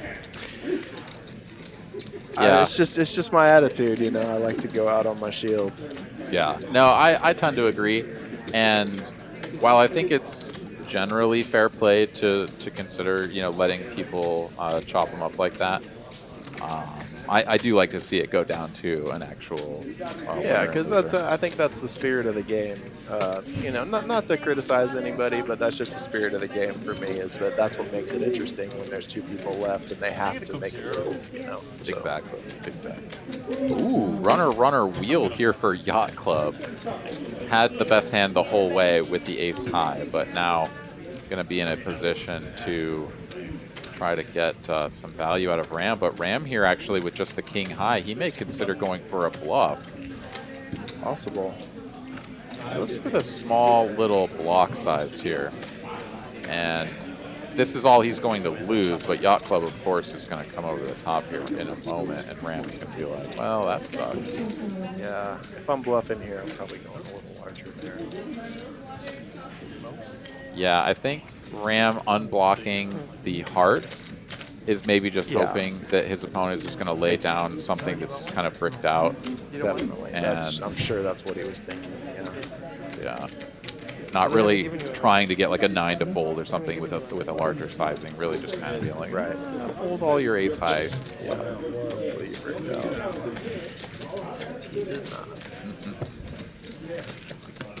Very innocuous run out to then have your opponent just like raise you on the button. You're like, aw, what happened? Whoops. Yeah, not a huge loss. Dealer change? Or? Yeah, and then he kicked my butt. He won like the first hand. He won a huge pot and got rid of the fight. Huge. Denny, see how surprised she is that you didn't lose the nick yet? Well, I knew he would not. She's surprised. She's surprised, you know? To be fair, you don't have to be a nit to lose the nick yet. Let's put that out there. That is true. That's coverage for anybody in the future. I think JD mostly trying to cover himself. He's like, I've lost the nick game before. I'm not a wholeheartedly. You were down the last 3, buddy. I know. He only had to win it twice. I had to win seem like the most nitty people usually end up with the last button on the nick game. Yeah, no, I think that is indeed usually the case. As we've got a battle of the diamonds, neither player finding a diamond on this flop. In fact, it's all spades, and neither player has a pair. But yeah, I haven't played it a ton because in Austin, the higher stakes games, but definitely like the 5-10 and up, they get it going pretty regular.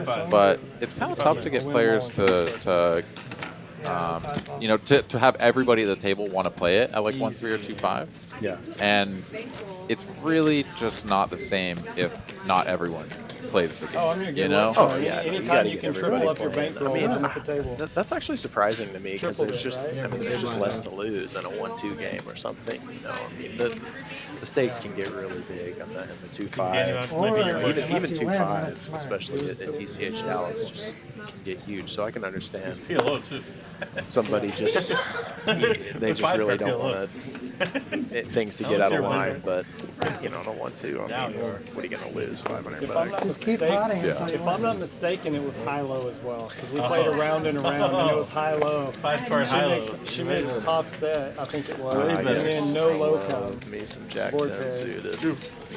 Yeah, one of my favorite hands to look down at for like sure. Two low cards flop. I mean, yeah, you know, it's not. I'm not the only one, but it's just a good. I just love seeing that. It comes like King 5-3. We got a nice battle coming up here. Ace King off versus Jack 10 suited. Yeah, flush draw. Fades it all. Yeah, and Ram trying to sneak in there in the middle is not loving this raise. But you got to get out of there. JD is going to set him a price here, most likely by just flatting the raise to 650. But of course, ace-5 off, you've got a lot of reverse implied odds. So. Ooh, and JD is in fact just going to go for the 4-bet here. Given the dynamic, right, this is small blind, big blind, and straddle, so. Out of position, you know, I like it instead of just sitting there and hoping you hit something. Take command of the hand and open yourself up to see that flop. The game they do in Dallas, they do like It is a little bit gross if you ever do get hit with the 5-bet because your hand just really wants to see a flop. You're not one to see that. Yeah. No, you're but at the same time, just depending on no 5-bet. Yeah. And that's not the flop you wanted to see with Jack 10 of clubs. Ace King off here, well out in front, but Paolo also not loving this. No, I'm firing if I'm JD. Because you're putting Paolo on a pretty strong range here. Even though he just called. awfully quiet. Yeah, 1/4 continued from JD. You know you're going to get called a lot, and there's just not a lot of good turn cards for you. You need like an 8 or a 9 exactly with no clubs out there. I mean, you got all the big pocket pairs in your range here. You find yourself playing over there more now than for cash. 4 of spades. I'm not playing as much as I used to, but when I play, I try to play that's over a there tough one. because they have the variance. What do you? Because now you got to feel like What do you do? you might get called if you bet again. Verified Athletics. We're a recruiting platform. Yeah, and this one is now coming down to just pure heart.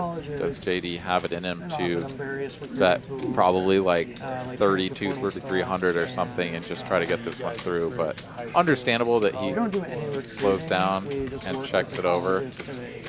And now if you're Paolo, right, like do you just play this one in position with your ace-high showdown, or are you actually going to try to turn the ace-king into a bluff? Now, I mean, it's almost like they flip their hands over. I mean, I don't know. Resources. It's a tough spot, but checking that turn for JD, it just gives so much information to Paolo and really relinquishes the power of the aggression there. And now what do you do? That's what you're looking for. You can't bet here. So you guys have got to do. I mean, I think JD can check this with some overpairs, right? Especially if he's got like pocket tens, pocket jacks, like you can check there every once in a while, just for pot control. But I mean, I'm just like, it's always you're sitting tough. there, yeah, and you know, okay, we both don't have shit, you know. But I mean, I got to keep telling the story on the turn. I mean, even though I kind of know that he knows that I don't have shit, I mean, I gotta keep the story going because you know what's gonna happen. If you can't bet the river, you're gonna check and you're gonna lose. So The colleges. So the you got yourself to that point. The athletic departments are our customers. Yeah, there's no turning back. Yeah, I mean, I'm just saying, if you check that turn, you're giving up the entire hand. Eventually, we'll probably move to the NFL once we've built up enough back history. Yeah, 4-bet pots are a different animal, that's for sure. Football's our main one, but for the transfer portal, every All right. We've got some missing hands here, so it looks like we're going to play this one blind. Kind of. We've got Wolfgang and the boy going at it like the D3 in a small pot, and unclear exactly what happened there, but the boy is going to take this one down, and we'll just move right along. And like that's like how a lot of people are recruiting now is off the transfer portal. Just tell them to put Tell them to put more of their marketing budget into bringing the guys to strip clubs. I heard that worked really well for them in Georgia. One of those SEC schools, they like brought all their potential prospects to like the biggest strip club in Atlanta or something, and they like all signed. Well, now they probably are allowed to. I mean, I don't know, but we do a little bit of NIL stuff too, but I'm sure we'll do more as it gets more mature.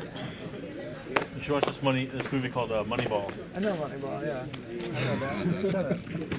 You know, when people ask what I do, I would say that's like the closest example. It's not really what we do, but like think about it kind of like that. All right, ace queen off here like for Ram. Ooh, second time we've seen this scenario on the stream. Yeah, okay, we've gotten a lot of this, like button versus the blinds, or even just blinds on blind. Yeah. We use machine learning. We definitely use the buzzwords. The buzzwords? Yeah. I actually, some of our programs have ChatGPT like API built into it, so we actually. I'm gonna make the call, and we'll go heads up to a flop button versus small blind. We get updated. No queen high flop this time. We have to figure out who these guys are, map them to our database, and so we do a lot of that. Instead, we've got a 6-high board. Not the worst thing in the world if you're Paolo, but also can go for these checks and out of position. Would there be anybody else? I don't hate it. Yeah. Well, we work with. Well, Paolo's going to have all of the big overpairs, but Ram is going to have all of the flop sets and maybe even some of the flop straights if he opens 4-5 suited and then calls the 4x there. I mean, do you think that was what was going through his head, or just more, you know, I want to see a c-bet and just call, like a lot of kids have anticipate made like 5,000 to 10,000 just selling to their friends and family. well, so Paolo had the betting lead, right? But he's out of position. So 6 high boards as the 3-better. You have the range advantage, but you don't have the nut advantage because you're just never going to 3-bet with 6s, 3s, and deuces, right? Sorry, I missed. Okay, yeah. Yeah. So yeah, it's just the dynamic there. Ram here getting very fortunate on the turn, ace of clubs, but it goes check, check. Everything was such a So mess. Everyone was working on their own before. I'd almost like to see Paolo go for a block here. That's something like 600, but he said he's going to check it over, and that's going to allow Ram to go for value. Yeah, I like blocking here. Gets it good size. Research every kid. Well, Ram basically goes for almost a blockish size himself, only 1/3 in position, which is a little bit strange. Maybe from like a solver standpoint, you usually just go half pot or check. If you're like that's sort of like the smallest bet that you usually see from a solver on the river in position, but doesn't want to price out his opponent with something, you know, like an under pair to the ace. And other people are doing similar stuff, but we're just doing it better, and we have first movers. Certainly feels that way. If you're Paolo, you're like, oh god, 800, really? Hey, you're more than welcome to try. I don't know if you have the technical skills. So the 10 isn't betting 800. And You're is, calling ChatGPT now. I mean, what's betting 800 that isn't just an ace, right? Sure enough. Because that's all you need. Just that, just that's some random poker player. Not a random poker player. Yeah, unfortunate turn card there for Paolo, but doesn't lose a ton. I think it sounds cool. Tournament the 800 on the river while he was behind. No, it's been fun. And like I didn't know how to code 3 years ago, so I learned all from scratch. And so do you do that? If he continues on the flop, what are the chances that it's a fold there, you think?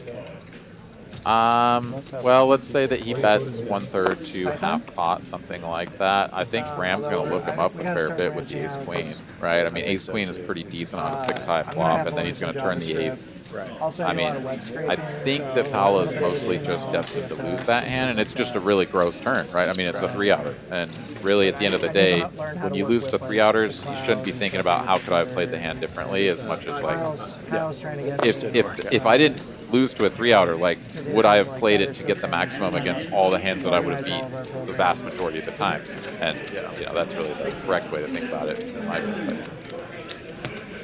But yeah, just a nasty turn for him. And it really didn't lose that much, you know, all things considered. I mean, you can have a 3-outer hit and you just get stacked, you know, because it's just such a gross spot. But it's cool. You can learn everything. Kimmy Stone joining us here in the chat. What's up, Kim? We've got Kyle Daly joining us here in the booth this evening. Yeah, go easy on me, Kimmy. I'm new to commenting.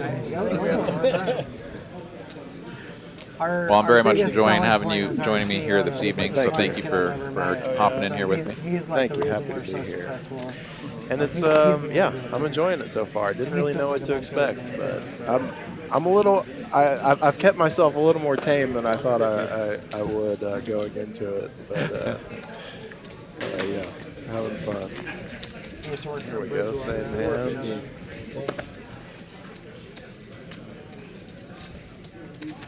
Ace-jack off. And a playable hand here for Yacht Club as well. If he's going to come in, it's probably as a raise, right?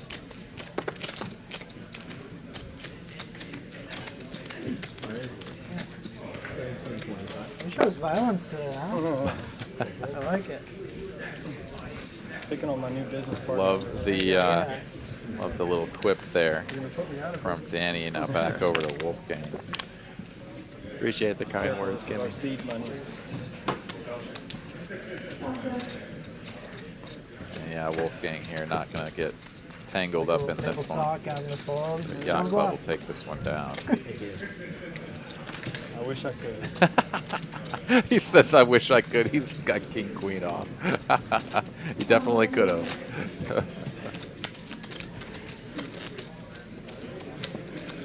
All right, as we look at the stacks there, Yacht Club up at 24,000, covering everyone at the table. Yeah, right. We're super big. Wasting off of one. How are you not drinking right now? I'm trying to get through, man. Get through. He only drinks in Miami. I remember he used to drink with Brian in the parking lot back in the day. The parking lot? Yeah. One time. 200. I came at like 4 a.m. They're just hanging out in the parking lot drinking. We should hire him for company morale. He seems like he'd be pretty fun around the office. All the pieces are coming together. Coming together. Hey man, all the competition's good. Bring it. Wolfgang up the most, Patrick stuck the most of the players here remaining. It's did have RV Phil take his leave after some unfortunate hands gone wrong for that man, and as of right now, don't have anyone coming in to fill the 6th seat, but perhaps we'll get a player in there before the end of the evening. We are still just 10 minutes out from the halfway point. Still plenty of poker yet to be played here on TCH Live Tuesday. Here we go, Yacht Club on the button with a couple of 10s. Want some free beer? No? Danny's trying to get everybody lubricated. That was me. That was me last time I played. I brought this was before the complimentary Dos Equis. I brought a 12-pack of Dos Equis myself for everybody. Nice. Did everybody participate? Only a couple. Yeah, Wolfgang had one or two with me. And Randy, you know Randy? I don't know his last name, but he plays on the stream fairly often. Okay. Yeah, he had one or two with me, but most people weren't. I don't know. It helps me just kind of loosen up. You know, I'm on the stream. I wanna be loose and have fun.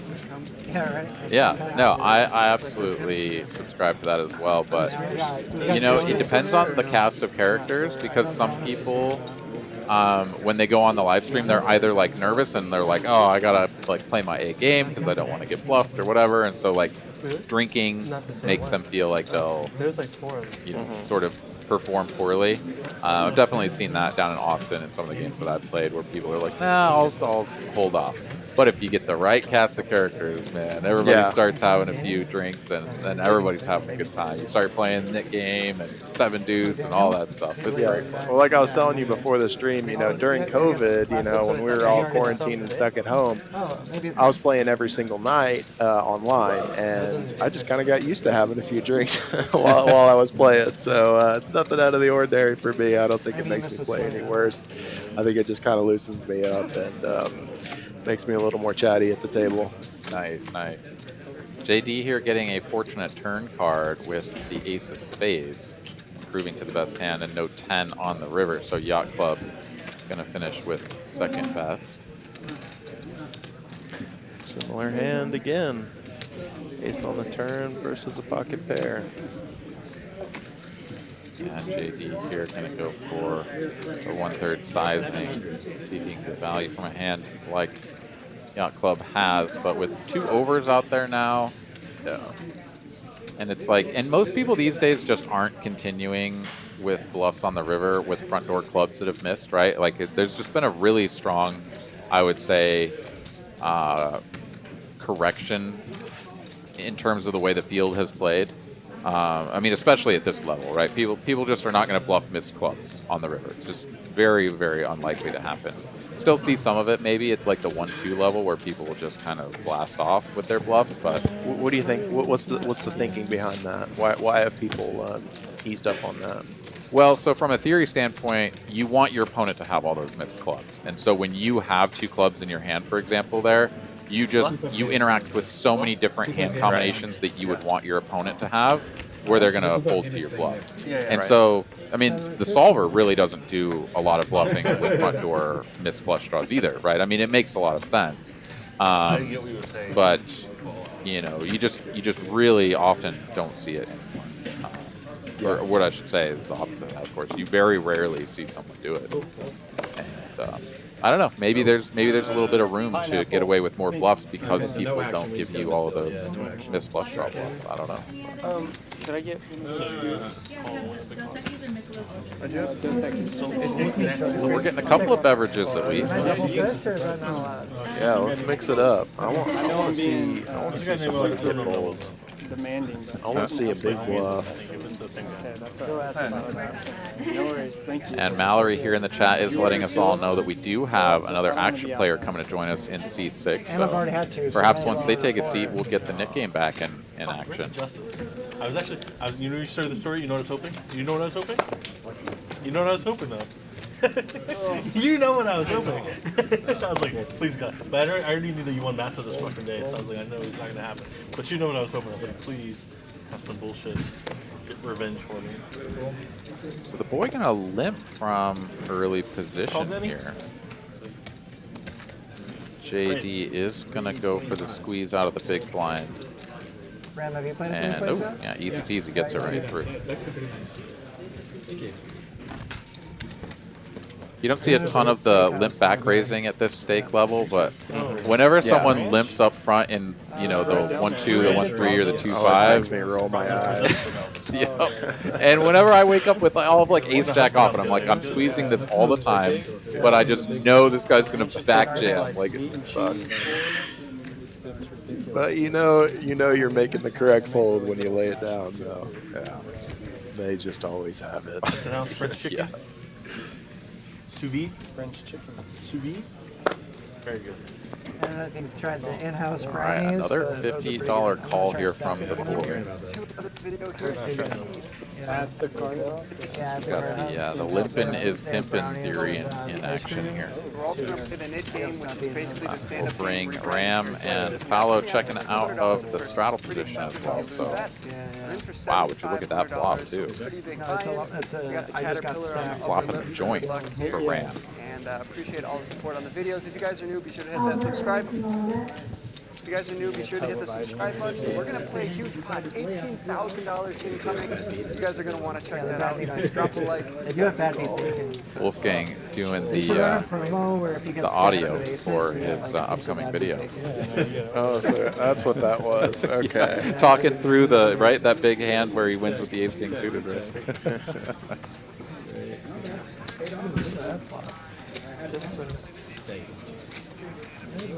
No good, pal? Awesome. Huh? Man, shout out to all the poker bloggers out there. That is tough work, man. Yeah, I know. I mean, it seems, I was like, you know, man, I should do that. You know, it'd be fun. But then it's like, I don't know. I'd have to have somebody edit.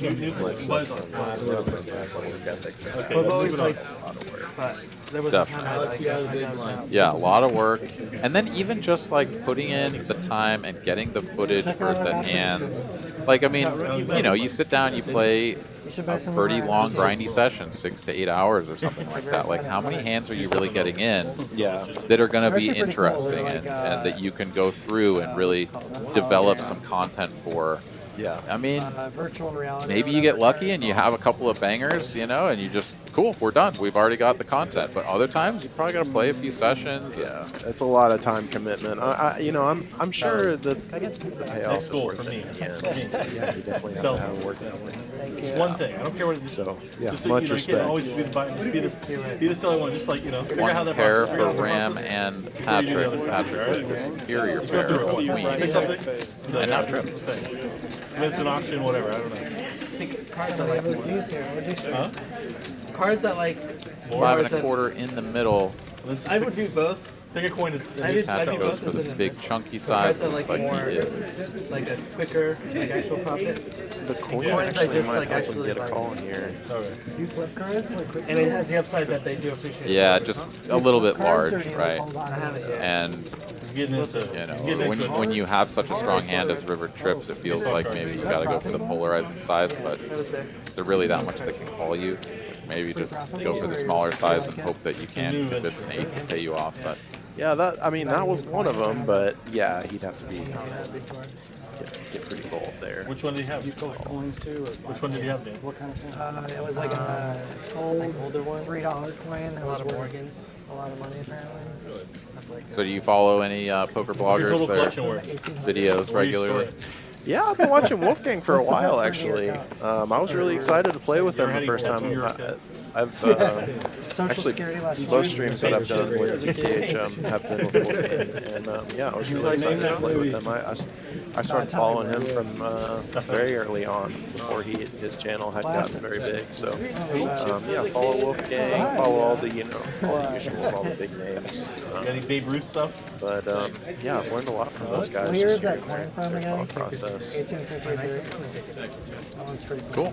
Yeah, I mean, nobody that $3 coin is out of the ordinary. Did you get your coins? I know it took a while. You were like waiting for them to arrive. Yeah, there's so much content out there to consume, right? There's a lot of different personalities that have either been well established for a long time or sort of new and up and coming, and I mean, there's just such a wide variety. It's really pretty cool if that's your thing to follow along with these people, and you see some players like Mariano, for example, right? Like just kind of playing 2-5 and stuff, and putting out good, enjoyable content, and then just caught fire and stepped up, and now the dude's playing the biggest games in the world. It's insane. Yeah, that's definitely one of the guys that I've followed for a while, and it's just crazy how quickly you can go from just making these 2-5 videos to being on CL, and yeah, I mean that's really cool to see. So, Yeah, if I get stacked, I'll need some rebuy chips. So.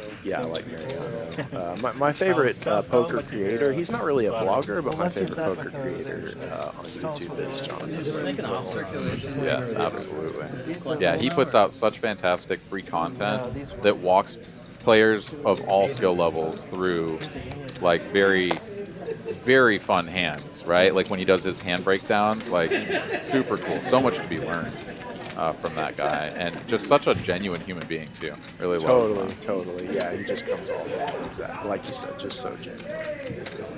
All right, so we've got a raise to 800 here, 3-bet from Yott Club. Paolo going to make the call with the sixes, and it's top pair, top kicker for Yott Club. Both of these players quite deep. Paolo is the effective stack at 12K. And the 8 not going to be a particularly scary card. The queen, of course, certainly can connect with Yott Club's range a little bit, but I suspect Paolo could consider taking off a turn for this price.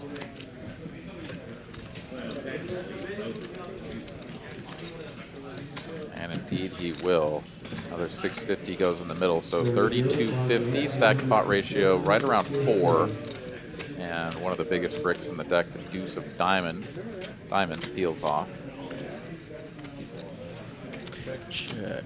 Interesting. See, I would expect a continuation there. If I was Paolo, I'd just expect. And that's why it's just a tough spot to call there on the flop. But getting the check, I mean, you gotta love that. Yeah. Interesting. He's gonna build it. Yeah, and this is just sort of an equity denial bet here from Paolo. He's like, all right, if you don't actually have me beat, then I just want to win the hand right now. Because if you do happen to connect with your ace, your king, your jack, whatever you might have on the river, then that's not great for me. So let me just bet small and take it down. But when he bets 1.6 and gets called, things don't feel very good.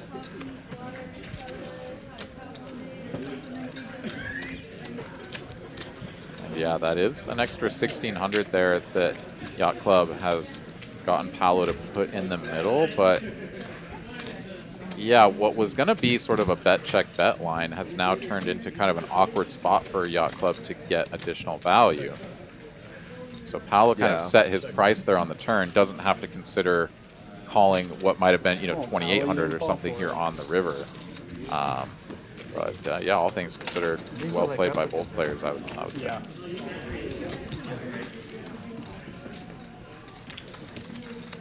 And those spots always suck too. Like anytime you have those middling pairs and you're just like, I just want to win. Yeah, Can you I mean just that's go why. away? Yeah, I want to always, when I have something like pocket sixes, I don't want to just stick with just a conventional play. I want to make my opponent think, and I want to keep him on the ropes.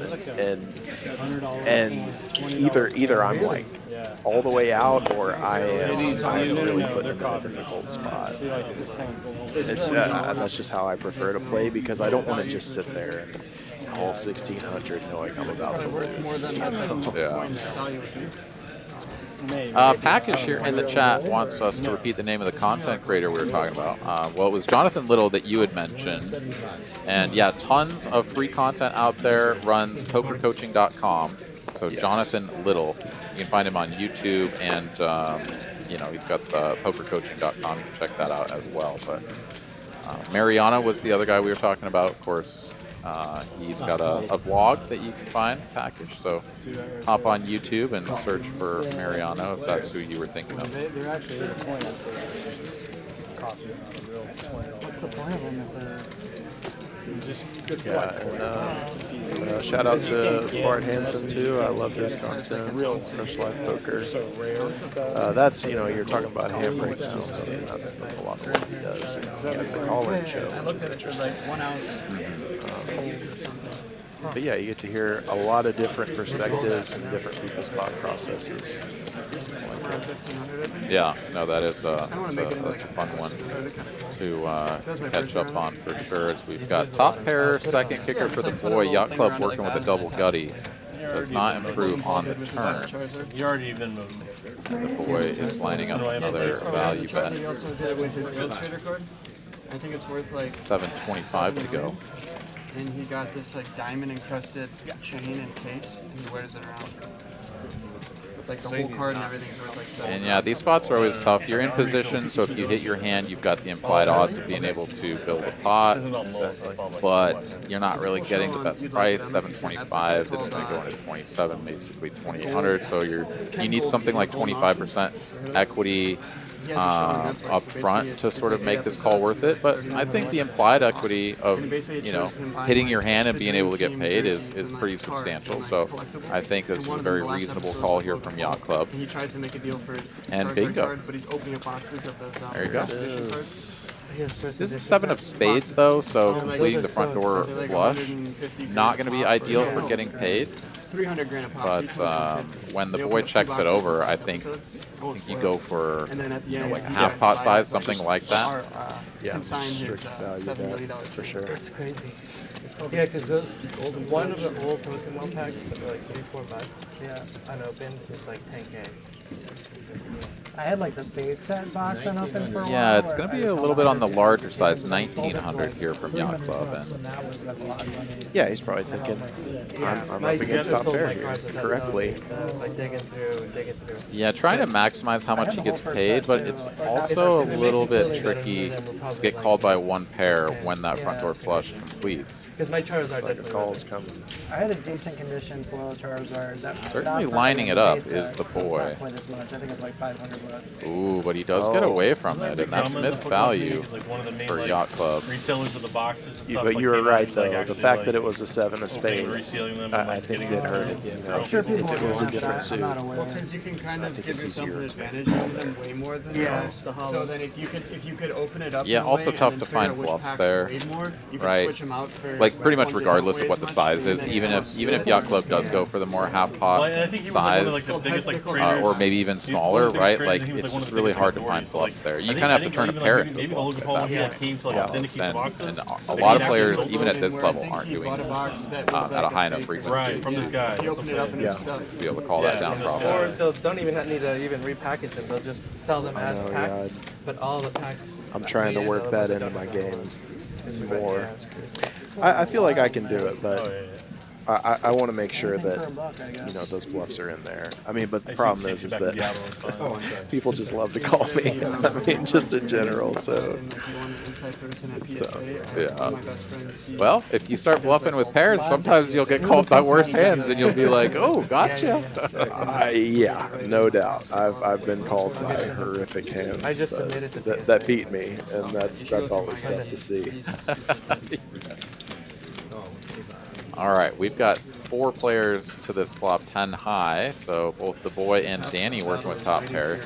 Patrick in there with a gut shot backdoor spades as well. So those 3 players will see a turn, and that is a cooler turn here. Oh. Yeah, the grading is so important that, like, pretty good chance that the boy's 7 kicker is not going to be working by the end of this hand, because, you know, roughly half the deck is going to once you get down to counterfeit like that. But 7 or 8, A few $100. Yeah, as of right now, Danny in a pretty rough spot. And with just the 3 kicker, he is going to play this relatively slowly, just makes the call, and he is hoping for something higher than a 7. Or a 3! Oh, but the 3 hits. Oh. Oh no! He checked it over, and the boy snap checked it back. Oh. Danny could have bet probably any amount there, pot or below, and gotten called, but Check raise you. Oh, wow. yeah, any amount. So it's still like really nice, but I don't have Oh. Yeah, the front door spades came in, right? So the 10-7 was just like, no, there's no more value to be had, and checked it back immediately. Wow. I mean, at least you gotta think about that longer, you know. It's just he played so quickly. I think if you take your time and really go through that, yeah, okay, the spades came in. I have the most of Herbert though. I bought it. Think about your options there a little longer, I think. I'm trying to win like a tournament down here, you know? You just hate to see a check back. Yeah. Yeah, but I mean, when you block the 10, you think that maybe this is the perfect card for you to get paid on, because they're going to have hit the flush, they'll bet, you check raise them, the stars have aligned for you. But yeah, well, maybe you go for a blocker type bet and you get raised, by a flush. I mean, yeah, I would have loved that play. Yeah, had he put in the little 1/6 pot bet, and then. I mean, I still think the 10-7 just called, but you get a little something extra. Right, but he doesn't know what he has. He say he has a flush. Yeah, absolutely. JD here, a couple of red ladies with a limp, a raise, and a re-raise in front of him. He's playing this one out of the straddle. This is exactly the scenario that I had earlier. And it feels weird. It feels like you're about to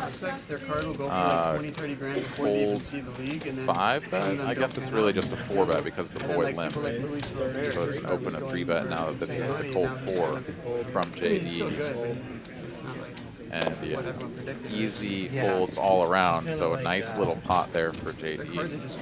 They've gotten ridiculous, the prospects. Yeah, that's like Ellie de la Cruz right now is like insane. You're right. He already has cards that a lot of them have cards that are 50K before taking a swing. Kim Stone says, or you overbet that river. The thing is, they want. Yeah. That's a pretty unlikely scenario as well. I mean, certainly you'd expect that the spade flush is going to be like the majority of your opponent's range.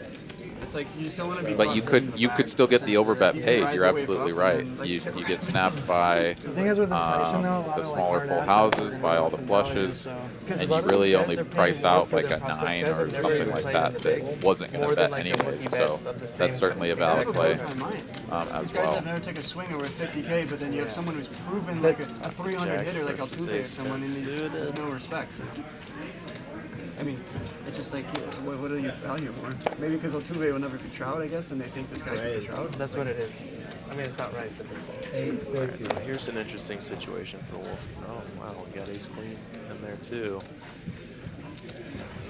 And Patrick is not shy about attacking these spots. We've seen him go for it already in a couple of them. Yeah, and he's definitely stuck. one of the more aggressive players at the table so far.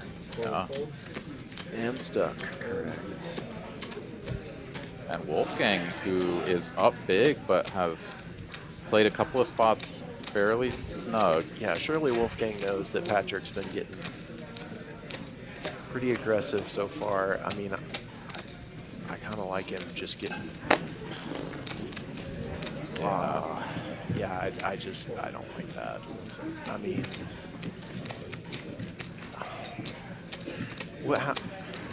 I mean, he had 300 in the pot, so a very small amount, but... Well, I mean, his options are basically jam or fold, right? Yeah, I know, but I mean, considering, you're up against the most aggressive player at the table, and somebody who definitely hasn't been afraid to mix it up with Danny.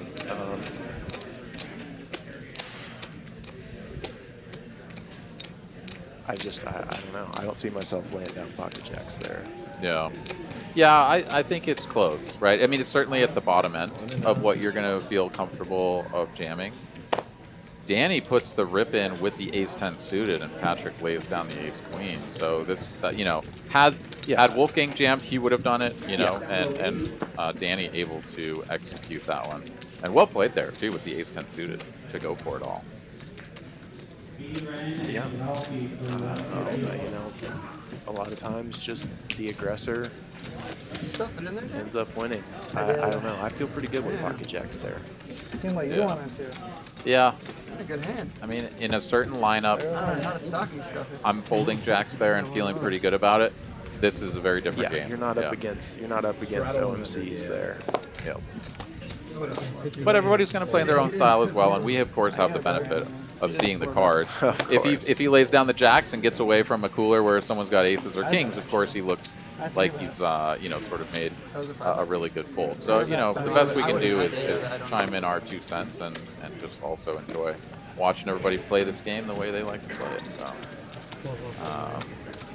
well played there by Danny nonetheless. And yeah, here we are on to the next one. Hand number 56 in the rear view. And here we are at the little past the halfway mark. We haven't quite gotten our dealer change yet. Is this?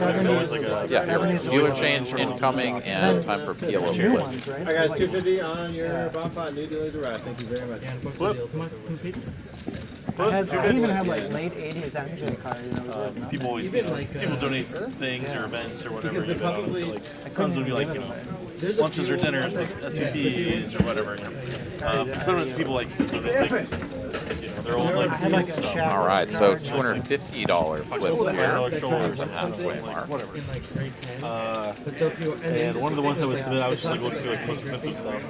There's some cool ones. There's like you can go sailing on this guy's like he has a sailboat in the bay. Because they look at like San Fran. So you can like go sail around the bay for it's like you know starting like $800 from you gotta fly out there yourself. I think you said you get there, but then like it's like for the dealers change. There's some cool ones, but one was this like I was looking at it. It's like a week-long stay and it's like really nice. Like, take this as another opportunity to give a quick shout out for all of our upcoming events. We've got the 100K guarantee pot limit Omaha payday tournament. Part of the Poker Atlas Tour still ongoing down at TCH Live Poker Houston, and that series culminating in the title event, the 500K guaranteed no limit catch hold'em Poker Atlas Tour title event down at TCH Houston. If you are in and around that Houston area, do consider stopping in and getting yourself into tournament action. You get all of the information, buy-in,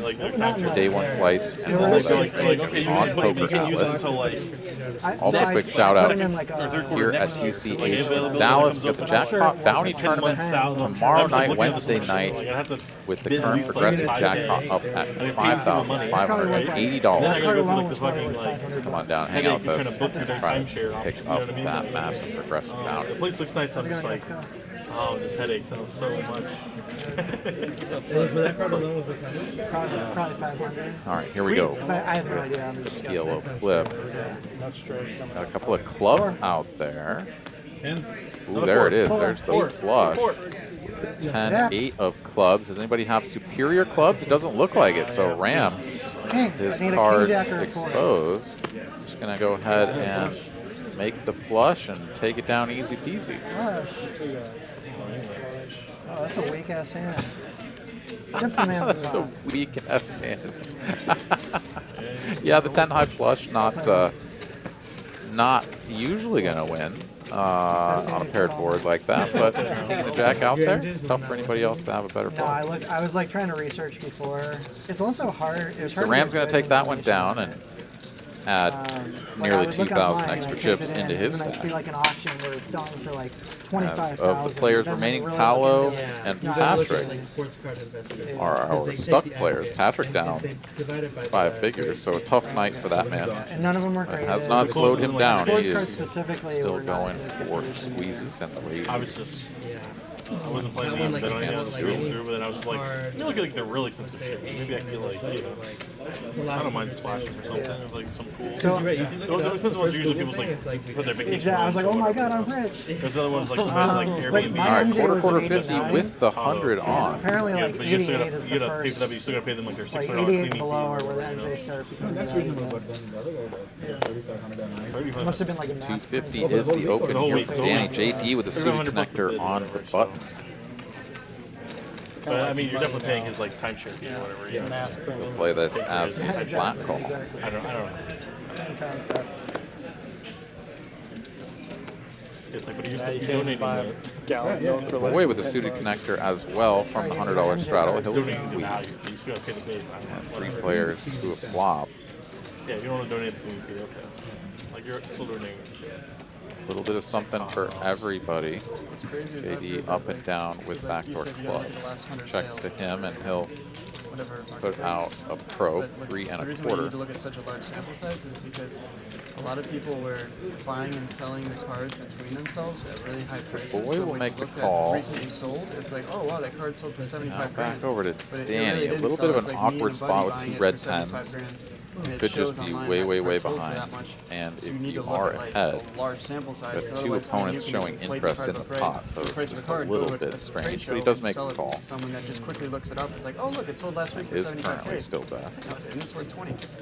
Like, it's sketchy. I'll give it to you for 30K. 9 of clubs now on the turn. Additional equity here for JD. Pair of 5s dribbling up for the boy.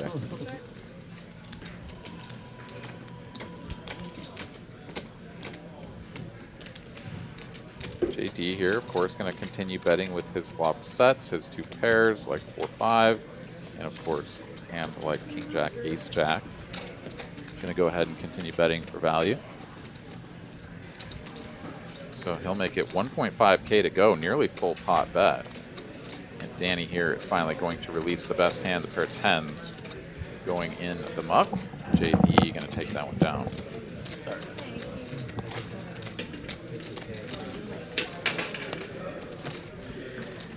Did I miss anything? Nothing too exciting. Ram won the PLO flip, and then JD just won that last one with a nice little up and down straight draw, turning some flush equity and just barreling away.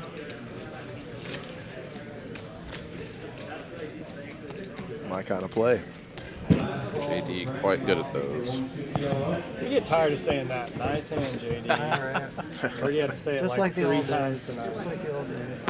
We're running games against you. You're my saving grace. Just You're play welcome. better. You're my lucky charm, like Mallory said. Yeah, yeah. You're welcome. You're her lucky charm. You're my lucky charm.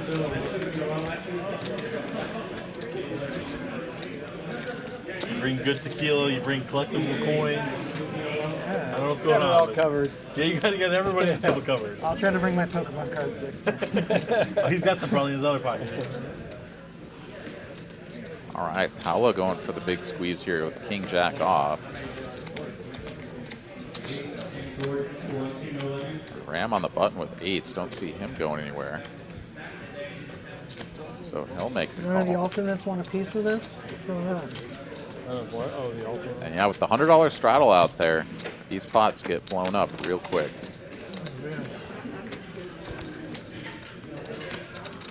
$10, $9, $9. Rainbow flop here. Not going to be the best flop for either player. Gonna favor Ram's range just a little bit more. But Paolo is going to continue, goes for that. I'm calling. I was feeling bad too. Yeah, especially for this small size, right? Like, you know that Paolo can just be doing this with basically his entire range for that size. I was coming back, so I'm like, oh man, you know, like, nobody's playing. Biggest brick in the deck. Deuce of spades. Leads to the doogie. And now Paolo, still just working with the 2 overcards in the gutty, is now going to size up, prepping an overpair. Especially on short notice, but worked out. And that's going to get the job done. Wow, Ram releasing the 8s there. Like play. But that was like. I mean, Paolo was basically setting himself well, up for a river jam, and back and forth across town. you know, oftentimes that's the prudent play. It's like if I'm not willing to pay this off on the river, when they just you know 2/3 pot size jam it anyways, like on no matter what card comes, then I may as well fold. Yeah, back to what I was saying earlier. You got to play the hand out in your head and predict. I mean, is he going to be jam? Is this a setup for a jam? And the top 2 high cards get a second one. So Nick game back in action here. Everybody's starting over with their nit button. You think I can get rid of 2 nip buttons? I have a hard time getting rid of 1. So you may do, I guess. Another way, I mean, or you just raise them there on the turn. Get rid of them or go down. You know? With the 8s? Yeah. I mean, you felt good after the flop. Not much changed after the turn. Just put them all in. See what happens.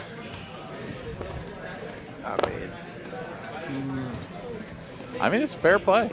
It's definitely a fair play. I mean, the solver would probably tend to frown upon that because all better hands will call you and all worse hands will fold. But at the same time, like you can put people in a tough spot. You know, anytime you put a lot of chips in. Yeah. Yeah, it's more of a field play for sure. Yeah. All right, top pair queen kicker here for both Patrick and Ram. The boy in the mix with a gutty, so he'll make the call. Oh, gone a queen on the turn? That'd be pretty nasty. It's not to be.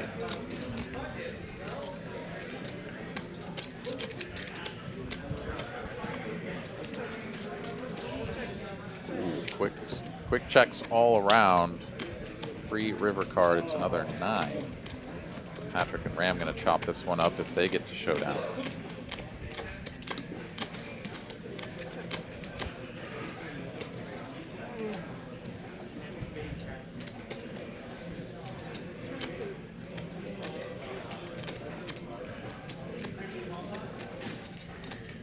Pretty big bet there from Patrick, 2.2 into 3.4. 2/3 sizing.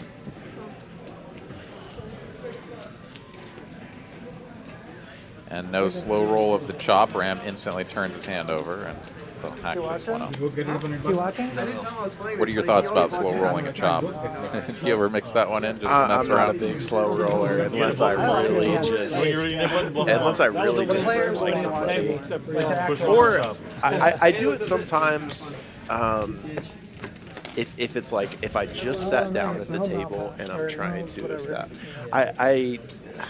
I play a lot of mind games with people, you know, and I am more of a field player, like I was talking about in the last hand. But when I first sit down at a table, I kind of want to establish a reputation, and like I like agitating people at the table. So if I just sat down and maybe I've played 4 or 5 hands and I've already established myself as like an aggressive player, and then I end up making a hand, and it's not actually. You know, I'll go ahead and slow roll it just to put everybody on edge when I first sit down. So it depends on the situation, but in general, I don't really slow roll. It's either I'm trying to get back at somebody or I'm trying to establish my reputation and get people agitated so that they call me later on. Okay, all right. Yeah, I'm definitely not somebody that likes to slow roll outside of chops. But I always think it's kind of fun to slow roll the chop, just because like when you do end up showing the hand, you know, everybody gets a little laugh out of it, but nobody feels usually too put out by it. Stay out there, but I don't know if I want to fly back and forth so many times. All right, Wolfgang here getting frisky on the button with the ace-5 suited. If you win a bracelet or Rebetting over Paolo's open. In the previous season or year, He's gonna get rid of his nit button here. You get. And that's a good spot for him right there. Has a pretty snug image. It's a perfect spot to get rid of your nit button. I mean, they all say ace-5 suited is one of those hands. Face up on the banner in the rafters. In Choctaw? So I'm sure he read that in the book somewhere. It's really something to see. Yep. Yeah, we've all seen that one going around too. Yeah. Saw that at I saw him there at Choctaw playing a tournament. I'm like, isn't that guy that sits on the thing? My favorite is when I'm watching like the big Poker Go tournaments, like their big 25Ks or whatever that they will live stream. or some of the Triton You give away stuff, you know, the 100K, all that stuff, where you've got like world-class players. Anytime one of them looks down at ace-5 suited, you know that the big bet is coming in. The PGA Like, 10 they always Danny treat that one autograph as, like ace of spades. And then when I see it, I'm like, well, if they can do it, why not That's what you me? do, Danny. Yeah, Autograph dude. ace of spades Me. and set it in the ace of Let's go. spades. Authenticated and All right, Paolo getting 3-bet again. This time by the ace-queen.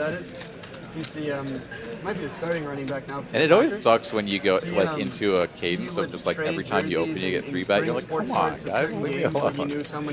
But Paolo will let it go, and he was dominated. So. The lower stakes, that just doesn't happen. His collection, his documentaries on the guy. He literally has an insane collection because he's a player. So his inside lane is getting all like Tom Brady's autograph or like anyone, Aaron Rodgers' autograph. It's like the biggest hack. So AJ Dillon, he'll take Very like few players that are $100 willing cards and get an to autograph by challenge me. He's on the team with it. Oh, yeah. Or like after playing the Bucks, he'll get Yeah, that's Brady for to sure. You get autograph 3-bet in 1-2, and you're like, oh, you probably have aces, kings, or ace king. You know, like. I wasn't paying. Keep going. Don't keep going for the 100. It's up to everyone else. Okay. Keep going for the 100. Yeah. Sure. All right, the 100 is on. No one wants to get unstuck. I'm just kidding. Okay. I'm just kidding. Okay. That's actually me being scared. Projected. I am All right, the projecting. boy limping the cutoff. That's exactly what's happening. Yacht Club gonna play his button aggressively. I've always thought about that actually. Like players just have. I thought there would probably be too much ego. I mean, I always thought like the NBA, right? Like when you do, or like the World Cup, you ever see them jersey swapping? But some players just don't do it. They just go to the locker room. I don't care if I'm on the bet. In 5 or 10 years, when you're not playing on a national team, like Yeah. you're gonna wish you traded with Ronaldo. Or you're gonna wish you traded with. Rewarded though, let's Shows go. how much I Just to know. look at that on your wall one day. The boy here up and down straight draw, ram with 2 overcards, so Yacht Club not out of the woods, but does have the best of it. Like, why not trade? And Why will not get bet Jimmy Butler's jersey? 700. What's the? And you lose a little ego because you're asking to trade. Like, Yeah, it just seems like. Make the last few. Sounds like they got some NFL talk going at the table. yeah, or be good enough that people want to trade with you. There you go. Get the ego boost. Something about the Green Bay Packers starting right Jordan didn't ask anybody to trade. Oh, okay. Yeah, I couldn't quite pick it out, but It's called the Golden. boy has gone to the check rate, sticks up to 2,000. It's more like yeah, I don't know. And Yacht Club just releases. It's like, That's like the worst of all worlds. You raise, It's about yeah. Okay. oh, showed. He did have a 5, so he sort of blocked some of the 4-5s. So that may have factored in there, right? He blocked some of the bluffs. Yeah. He's on the dream team, right? After they played, He already everyone threw their jerseys. You want to come into this game, bud? Oh, here we go. Seat 6 has been filled with a full rack of black chips. Those two are started, not but they're already right. out. So We're in the it's your middle. choice. Ken Golden was like appraising the thing. Everybody else like is 9 figures. It was like, All right. So our new player not going to be participating because his wife decided to pick up in the Nick game. Won't get paid out when this round ends. I think with this many nit buttons out there, I would probably come in to have the chance at getting paid. But also fair play to sit it out since you didn't have that opportunity to get rid of your button unit. Or you could just look down at queens. Yeah, the boy on a little bit of a rush here. Man, what a feeling. Just sitting down. Yeah. Yacht Club's got the 8-5 again. This time it's suited though. This time it's suited. Danny. Ooh, squeeze spot on the button.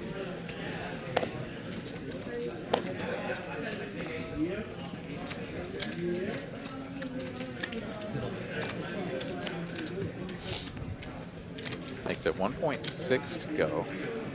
She's struggling to reach her bets past. What? She's struggling to reach her bets. Everybody's out of the way, but the boy is just going to flat call. Okay, all right. So he's going to call with the queen. He's going to play this one out of position, but already 4,000 in the middle just about, and it comes king high with 2 spades. still gonna be all for the hit game, even though he's gonna come in behind. And yeah, this is one of the worst flops you could see if you're the boy. And he's gonna have all the incentive in the world to barrel flop and turn. He doesn't know he's against spades. I mean, could be worse. Yeah, but anytime you have queens, right, and you just like super unblock ace king, every king high flop just makes you feel like super gross. But yeah, not gonna fold yet.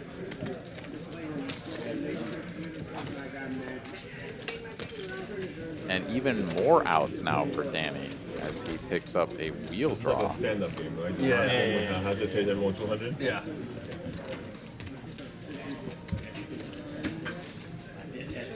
The small size on the flop from Danny kind of sets up an awkward stack to pot ratio here.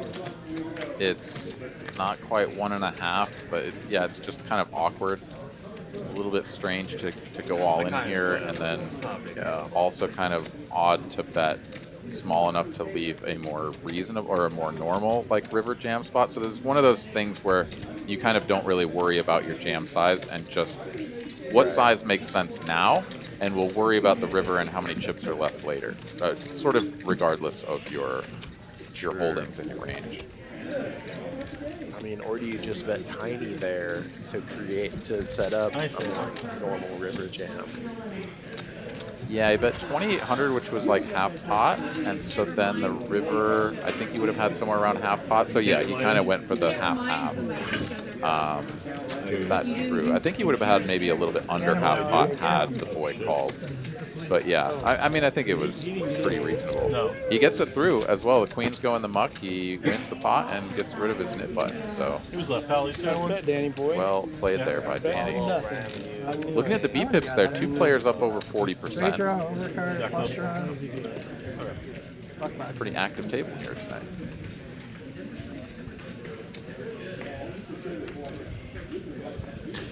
Yeah, active. We haven't seen a lot of huge plays though. I want to see some jams.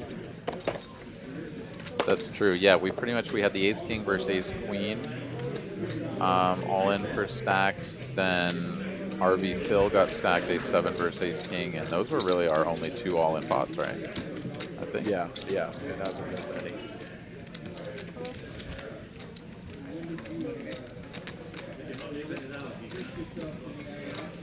All right, open and a call from the big blind. Wolfgang here will complete, and we'll go 3 players to a flop.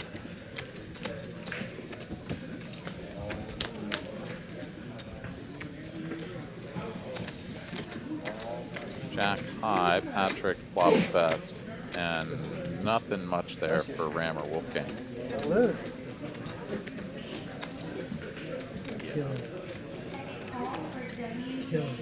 Even when I take the medication. It helps. All right, so nit buttons are dwindling. Still see a handful out there. I think 5 players still. Or 4, 1, 2, 3, 4. 4 nit buttons still in play. Can be though. We can give you the button and then you get rid of it. My favorite is when the 2 remaining players that have the nit button get into a heads up pot, and there's just like this extra 1,800 in the middle that hasn't really been really bet, but they both know it's in there. Oh, Yeah, I love it. Phantom 1800. Yeah, I love it. Yeah, that's what I said. That's why I don't like the chop. That's what I was saying earlier. I want to see that. I want to see the battle in it out.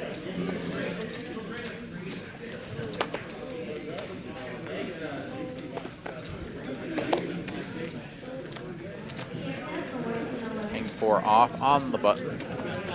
Good enough for an open.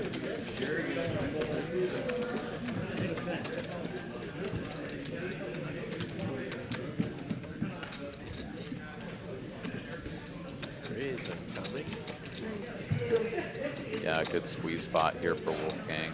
And yeah, up against the perfect hand for it too. JD with just absolute bottom of range. So Mo Money is our player Easy in the mode, 6th easy seat. Haven't mode. seen anything from him as of yet, but get him in the mix here. We are down to 3 players still working with the nip button. You're a generous guy.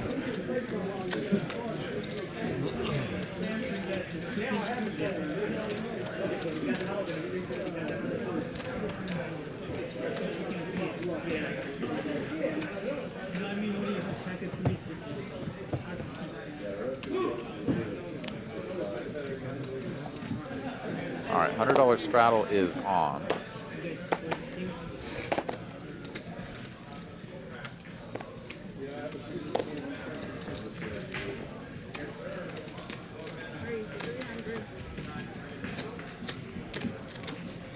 Couple of playable hands here in late position. We'll get you on the flip. And Ram actually going to go for the 3-bet even with those pocket contribute to it, sixes. and you'll be one of the flippers. I like the first year and a half in this tournament, I ran so bad on the flips. Never won them all. I was done so much. But this year, Don't see a ton of this with the small to middling pocket pairs, but Ram not afraid to go for it. Yeah, yeah. I was asking, you know, we were talking about that earlier. I scare myself. I like it. Especially with all the beers I'm drinking. You know, don't just sit there and be passive with it. Either make it, you know, make a decision. You're in or you're out. And make the other players think. 2-5? That can happen. JD will make the call. So Ram with the betting lead in position, stack to pot ratio right around 3. Ooh, there it is, baby. And then sometimes when you get aggressive, that happens. Oh man, that is awesome. JD, of course, has squad 2, so going to be really tough for him to continue unless it's for a very small size. But Ram is cutting out what looks to be a big boy bet. No, he's so good. I really enjoy playing with him. There's draws out there. I don't hate betting here. You know, I trying think check is a consideration, but yeah, you can bet it. And what are you gonna do? There you go. Keep it in the family. JD's like, thank you God, there wasn't an ace or a jack out there. I never. Did he show? Yeah, because he still had his nit. Oh, okay. Yeah. Okay. So we're down to 2 players. It's just JD and Paolo. Oh no, sorry. Oh, we do actually have Yacht Club still in the mix. I didn't see. Remember, his it doesn't over there. count. It doesn't count with the set. All right, 3 players still have their. Not allowed to get rid of the nib button with Kings Plus, you said. Kings or aces doesn't count. Upset. It's upset. I'd like to see you play the hand without top set. You know? So have you ever played down in Austin or any of the other TCH locations? I haven't. Yeah, no, I haven't. I've pretty much just stuck to Dallas. I don't know. I keep meaning to go down to Austin, and it just hasn't worked out. But I'm planning on it soon. I love Austin, so I try to make it down there as often as possible, but I haven't yet. Yeah, Austin is really fun room. Not nearly the size of the card rooms up here, but really good vibe. Yeah, I really enjoy playing there. And I've now been to both Dallas rooms, of course the Austin room, but I haven't been to the new TCH Houston or the Rio Grande Valley location. I heard there's some good action in Houston. Yeah. So yeah, I'd like to check that out. I got family all over Texas, so I got no excuse. I need to go check them all out. I got a place to stay anywhere I want to go. So cool. Yeah. Do a little tour and. Yeah, I mean, they've got big tournaments and stuff. Of course, got the 500K guarantee at TCH Houston coming up this weekend, Memorial Day weekend. So plenty of opportunities to play cash games, tournaments, everything your poker heart desires. Yacht Club here raising it up to 1,000 with Queen Jack off. And Paolo hitting him with the re-raise with the King Dewey. This is amazing. And this is just a straight up battle of the wits here between 2 players that have nit buttons. yeah, like I was saying, you know, I love to see how Paolo plays because, you know, to me it seemed like he never really, you know, got out of line, but I know he has this in him. And so Like that smile on He shows it, gets rid of the button. And like Yacht Club's like, I mean, you have the best hand, bro. I got Queen Jack off. Like, how much do you think the nit button played a role in that? I mean, I think it played 100% role, right? He just wanted to get rid of it. Yeah. Well, I mean, because Yacht Club is 3-betting out of the blind with I'll take one. I mean, probably a pretty wide range, right? Yeah. And Paolo's just like, no, have to like have let's go for this back. I got the butt. That one does not have. I'll have that. That sounds good. There, I me. Thank you. That was awesome. All right, so JD, who has already prefaced that not all losers of the nit game are actually nits, is one of the remaining 2 players with the buttons. So he may have been a little insurance for himself on that one. I want the taro root with Yeah, the now it's bubble- like, bubble. if you see Yacht Club ever get in your JD, like now you feel obligated to like try to see a flop and vice versa. Oh, I love it. Love the dynamic. I love the mind games. 300. He's trying to. All right, JD is out of this one, so Yacht Club with a potential opportunity, but he's out of there as well. No. Mango tea with bubble. Danny folding the Queen 9 suited. Makes some sense, still had a player to act behind, but Mo Money will make the call. And that is an interesting flop here. Patrick with a gut shot to the wheel, back for clubs. Yeah. It's just ace-10 high here for Mo Money, so he's just going to go for the check fold. Do they have any beer, Boba? Boba beer? Looking at the stacks here, pretty much everybody up near easy. 10K plus. Yeah, right? Yacht Club and JD both up over 20K. A lot of dollary dues on the table here this evening. It's like yeah, it's like a sweet tea, and it has you know what the other bubbles was. Yeah. But it has caffeine in it too? I'm assuming yeah. Depends on which one you got. You a late night player? Or you like to play during the day, or But I think the what's, base is what's your vibe? tea, so You know, I usually clock in 4 or 5 p.m.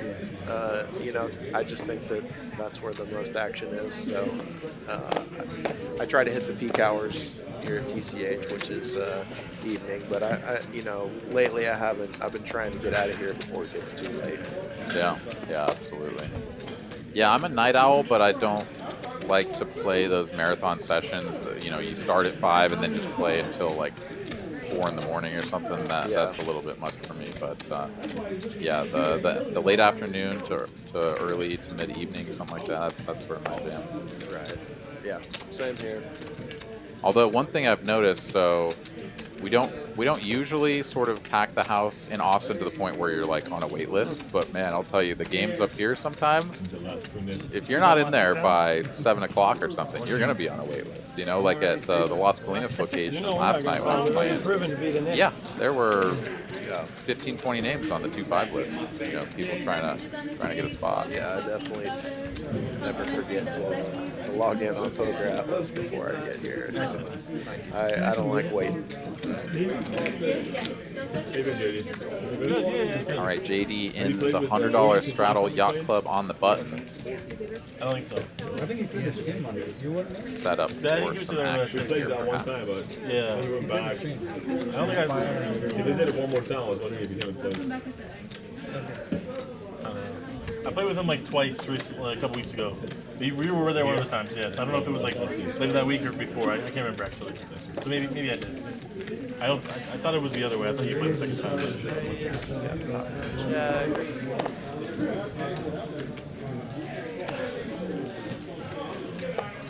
A pretty hand with the 9-10 suited, but yeah, very difficult to play given the under the gun open and a 3-bet. Leslie F., are you still interested in your transfer? Go ahead. Yeah, actually, I think I played with him after Ace. We played a stream that was like all Asian guys and me. Yeah. Very good chance that you'll end up playing for all the chips if you do go for a 4-bet here. But Ace King off, I mean, it's not the worst hand in the world to get it all in free, of course. Yeah, it's all that. The boy has been fairly active as well, so It's a few days. I'm yeah, not sure. definitely see some re-raises. How many Ruby's out pocket there. I'm pairs taking care does of that her. guy have? Yeah, right? Yeah, I think it was Sat down with Jacks. Has Jacks again. I think he's had queens and gosh, I'm not even sure what else he's had. But yeah, Ram is lining up a 4-bet. That's how I can afford to get in here. $2,800 is the wager. Did you ever watch My Dog? Yeah, absolutely. I love dogs. 28. Have you ever seen a picture of him? No, what kind of dog is that? He's a Cocker Spaniel. And yeah, given this is an under-the-gun raise from Ram initially, right? Like the jacks kind of shrivel up, but stack to pot ratio under 1. He does make the call, and well, about as good a flop as you're going to see with pocket jacks. To see it. I love to see it with jacks. Very regularly. I've had dogs my whole life, and I miss having them around, but right now I'm just trying to focus more on myself. Yeah, This way I can stuff it in. The get a boy little bit of calls, dog in and my here we life, go. but give them back. 16.5K in the middle. The boy needs to fade an ace or king, and he does. All right, so nice double up there for the boy. That's going to vault him into second position on the leaderboard, up 6.3K. Ram moving down just about the same amount. You might need to put a lotion, but whatever, at least. He's on fire, folks. Something cool, like if you ever wanted to go to like Florida, you could find a person who's leaving for a week. That's an interesting idea. And watch their dog. You get the dog and a free housing. Oh man, 2 for 1. And I'm ready for them to bring the bad beat back. There's so many cool. Love playing at TCH around the state when they've got the bad beat in effect. And the last, what is it, 3 times? Rio Grande Valley's hit it? Pretty wild. Yeah. Or at least the last 2. It seems to always be somewhere else. But they're all like background checked, and you can pick people with reviews.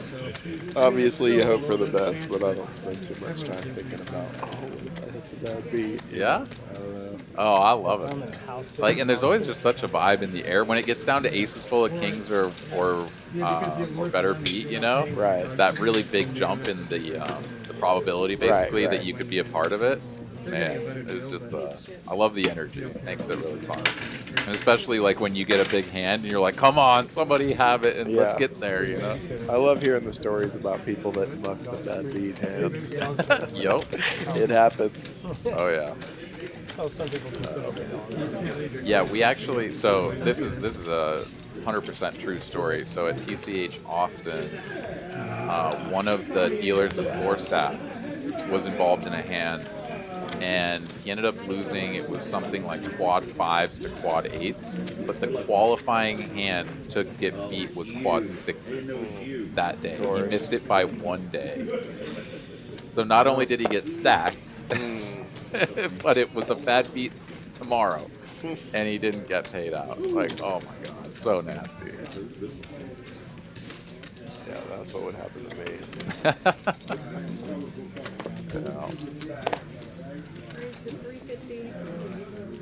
All right, Yacht Club getting after it with his nip button, raising it to 350, Queen 7-0. JD, very similar holdings. King 6 off, he's going to make the call. Brings Ram in there, and we'll go 3 ways to a flop with that phantom 1800 sort of lurking in the back of JD and Yacht Club's mind. Comes 5 high.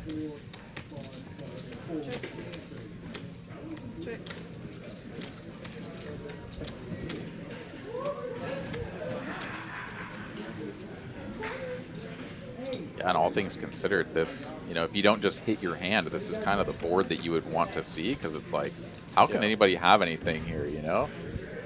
So, Yacht Club is going to continue.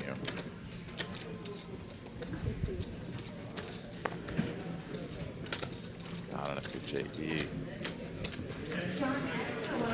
Yeah, you have to call it, it sucks, but he does make the call. And Ram over here, right? He's got top pair, top kicker. Yeah, he's not going anywhere. I mean, does JD have to call? I mean, I don't know. I just... The Phantom 1800, man. It's real. I mean, yeah, your hand sucks. You're out of position. Like, everything is stacked against you. But, like, he really wants to win this hand, you know? Maybe you raise them. You know, make something happen. Yeah. I mean, just call and like you're just letting things happen to you. You're just letting that. I just. Yeah, no, I mean, you're absolutely right. I think JD is hoping that Ram has just completely whipped this and that he'll get to play heads up against Yott. Yeah. And, like, then he can kind of figure it out as he goes. But now that Ram has gone for the check raise, this is just, like, worst case scenario. Yeah. For both of them, honestly. Yeah, like, they're Yacht Club both and JD are like, just- what? They're both torture money now. Oh, yeah. That was really well played by Ram. I love that. Defense. Like, he had the I best like hand. it. It was a good spot, but Yeah. also just, like, recognizing that these two guys are playing each other. They're not playing me. So I have all the power. Yep. All right. Well, the Nick game continues. I love the tension. As JD, after that hand, is now stuck just $100.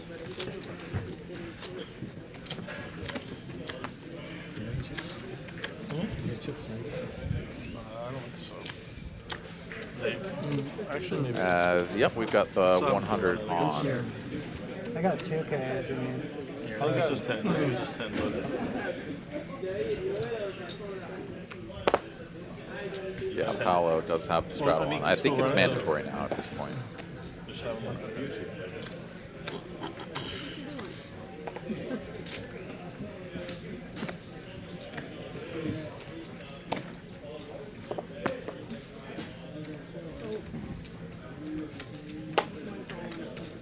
Yacht Club's limping the hijack. I understand wanting to get into the pot so that you can try to get rid of your nit button, but I feel like queen nine off, like why not just raise, right? Yeah, I don't know. This does create a cascade of limps down the line though, and all things considered, the queen nine is in pretty good shape. But it's Paolo who flops the world here, top pair and a flush draw. JD has a pair, Ram has an up and downer, and Yacht Club has really not much to work with. Yeah, from Paolo here, I fast play this. Catch him. Bet a 200, called in 2 spots. 3 ways to the turn, deuce of spades. JD sort of in there just clinging to a prayer that he could improve to 2 pair of trips on the turn. But check over to Paolo, who still has the top pair and flush draw. I think now is the time to price this up a little bit.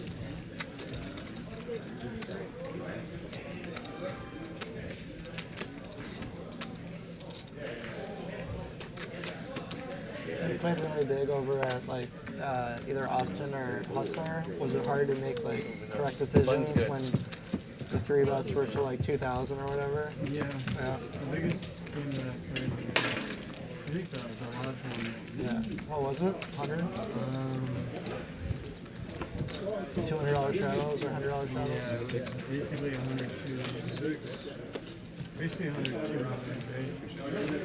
Yeah, it's got to be pretty intimidating to get, you know, sort of thrust into games that are playing much larger than you're used to. Yeah.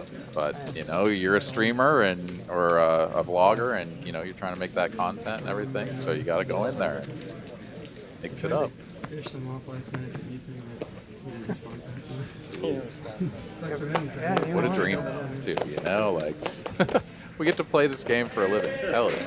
Let's go. Oh, it's good, yeah. But yeah, That is a dream. the best way that I deal with stuff like that, and I don't play big like too often. A lot of my vlogs are just too high. But yeah, I prefer to be deep stacked. I prefer to be the person who, you know, whatever the stakes are, like, you know, it's not going to hurt me too bad if I get stacked, you know. And when you start getting into just higher stakes than you're comfortable with, I mean, it affects your play, and that really hurts somebody who plays the progression like I do, so I try to avoid it. Yeah, no, that makes a lot of sense. As Yacht Club ships that pot and JD makes good on the Nick game, adds a stack of black chips to ship around the table and have everybody peel off their 200. He is the victim of the Nick game, and we'll get it started right back up. Right back into it, okay. We're in like a jail and the food starts at Find out who the real nits are. No, wait for Powell to get back. I don't know. At the end, Paulo's in. Paulo's. I know he's in, but do we want to turn the game on? First on the 50th floor, they start offering food, right? And then as it goes down, You know, wait a second. Oh, where I got the blue. Oh yeah, because Paolo's not in this game. It makes sense. To wait to start it. Back. Yeah, still under 200. It's like the same thing, right? 200 for this, but we're gonna wait till Paolo gets back to turn it on. This hand doesn't count. This hand doesn't count. This hand doesn't count for that. Unless I win. Unless I win. Sorry, next hand. Yeah, probably start next. Unless he doesn't go. We're doing 200 again? 200 again, but not on yet. 300 this hand. So play tight this hand. Let me win this one, so I get the one in between. You know, that's how it works. Oh, you lost the Nick game. Sorry. All right, JD gets his wish. He wins the hand in between Nick games. I would have got that third. Now it's on. Now it's on. Well, he's not here now. Oh, you want to wait for him or do you? Yeah. Give him 1 sec. We both went to listen. We need that. Is the 100 All right, 9 o'clock mandatory? hour here Central Time, so just about an hour left in the broadcast. I don't know. Thank you guys all so much for tuning in, for hanging out with us. If you haven't already, please do help us out. Hit that like button. And if you're not subscribed to the channel, consider hitting the subscribe button for all of our future shows. We broadcast 4 nights a week, Monday through Thursday for live cash games, and then also come at you on Saturdays for the final table of the Dallas tournament. And we've also got some other tournaments coming at you as well. I will be calling the final table of the TCH Houston 500K guarantee final table that will be broadcast on 50 right now. Tuesday. This is off. So in place of this game next week, we will have the final table of that tournament. And then not sure if we're actually going to have this game on Wednesday or if it'll be the 5-5-10 or what. So stay tuned. We'll get that information out to y'all. Unless you want one with me, I'm straight. Yeah, right.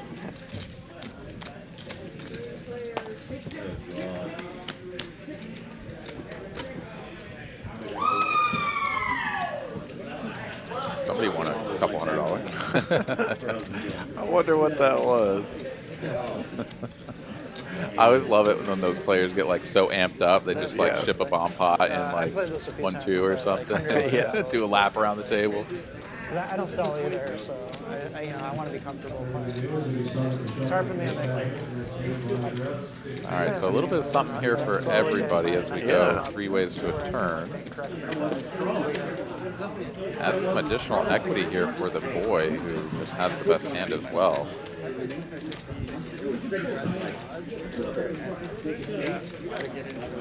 It just depends on, like, yeah, but the stakes aren't necessarily. Keeping my foot on the gas bus pedal if I want money.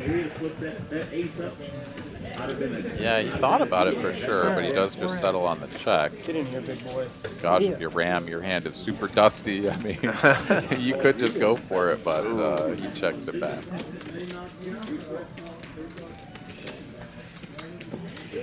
The boy here goes for a little value with his 6. Brick of all bricks on the river. Yeah, I mean 4-5 does get there, right? Yeah, I guess. But Mo Money with the hearts in hand, yeah, again, he's just not going to go for it there.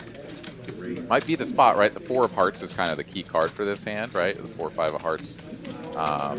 You know, he's the only player that could have that. But he lets it go pretty quick. And Ram, who just sort of backs into this little pair of 2s, is like, I don't know, is this ever good? He makes the call, too. The boy's going to get paid.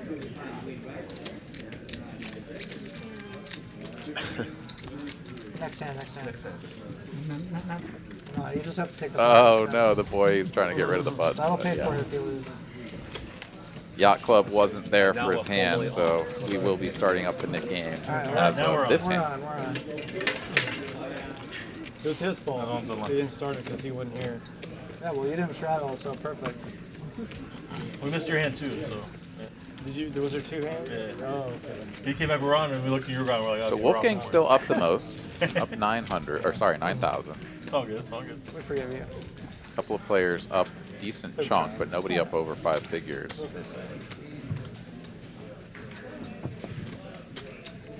I won the hand immediately after the Nick game, by the way. Put that out there. Standard, right? Standard. Sorry? Yes. Yeah, just tell the dealer.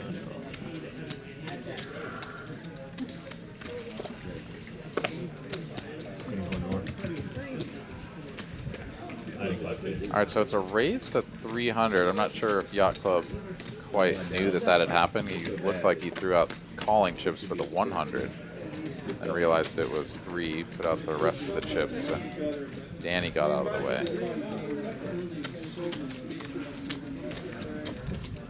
Yeah, this is a little bit awkward, but he's still got ace high, and this isn't a very frightening looking board, so he'll make this call.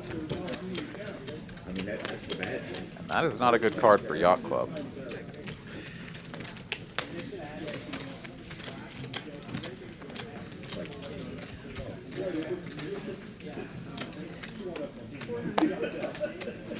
But I'm not sure. Yeah, Patrick actually doesn't go for the raise, so he really didn't get punished for that card.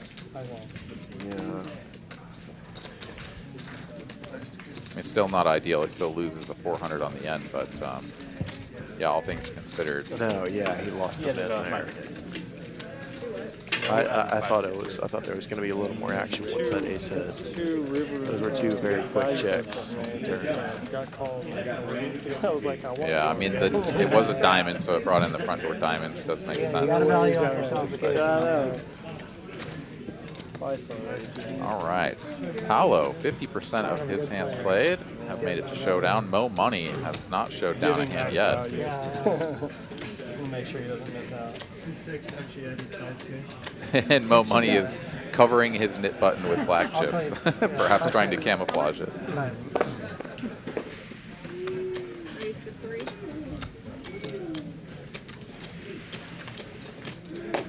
Ooh, a couple of queens here for Patrick, and ace 10 suited for Wolfgang on the button.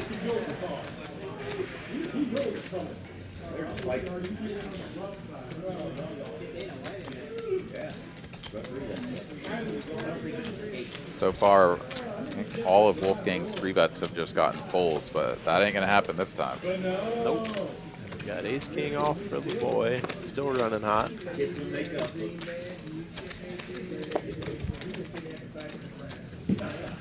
Yeah, with the knit game back in action, possible that that influences some of the play here. Of course, we do just have top of range crashing into each other here between Patrick and the boy.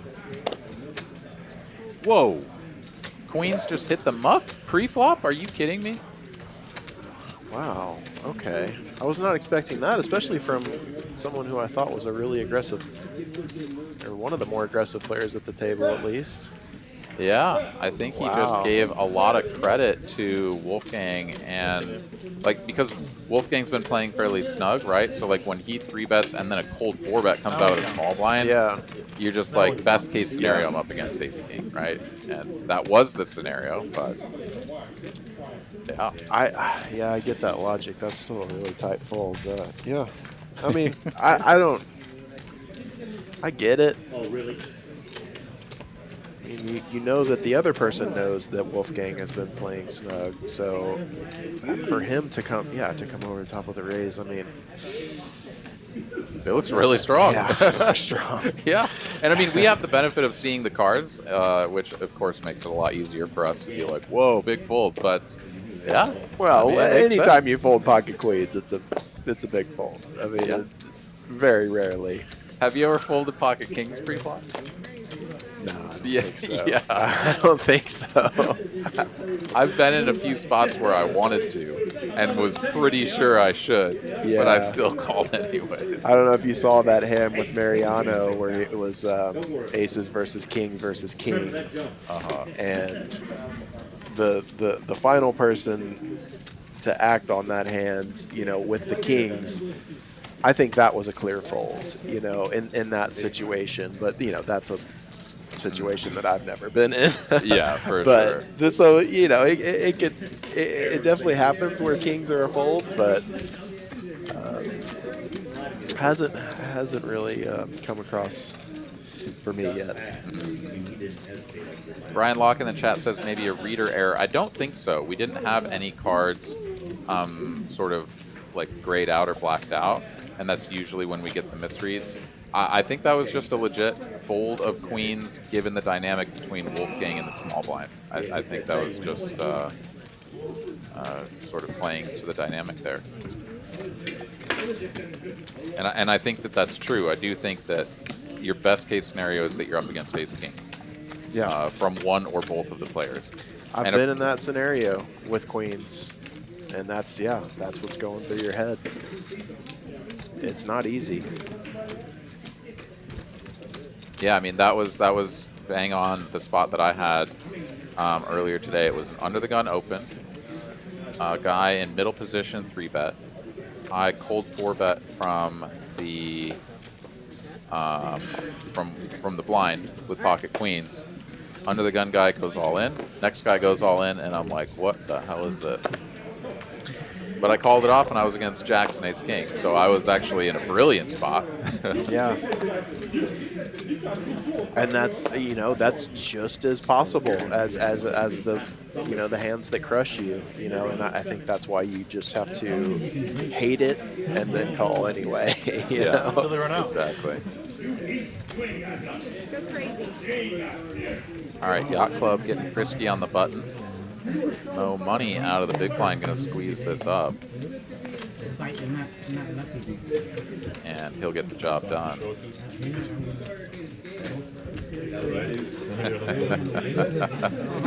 We're not allowed to talk. Yeah, you do. But it's like, I don't know the penalty was. What's the penalty if they ask? Yeah. You actually get all of them. Yeah, you get everything. I love that. He's trolling me or trying to trick somebody into telling him, but Yeah, he's turn his hand over to give them the button. Yeah, anything works. If you get a walk, it works. As long as you show.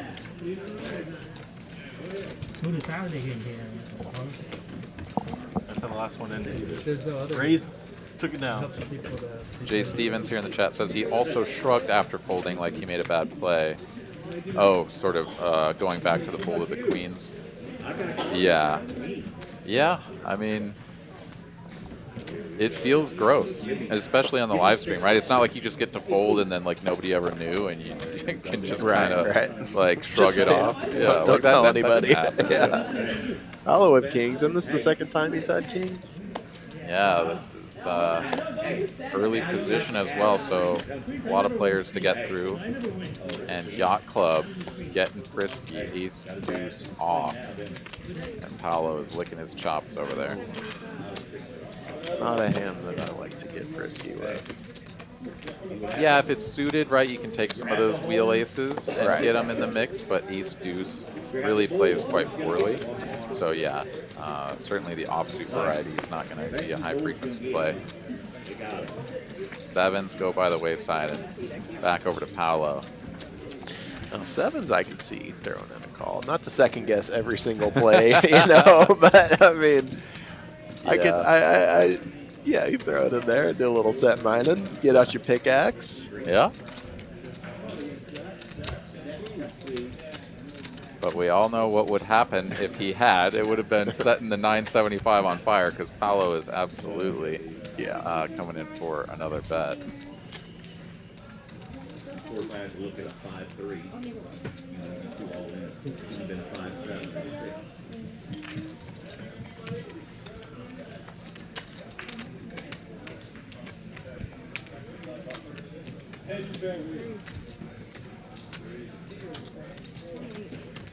There it is, 2.8K. And Yacht Club will... Good fold on the sevens.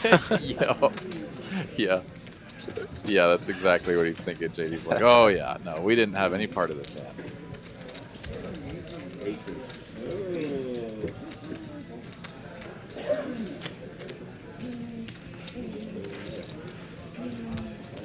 And Yacht Club is really trying to sell this one. Like he's got a big hand rather than just let it go. Three. Trying to help her. You just say to yourself, I got caught, and when you get raised here,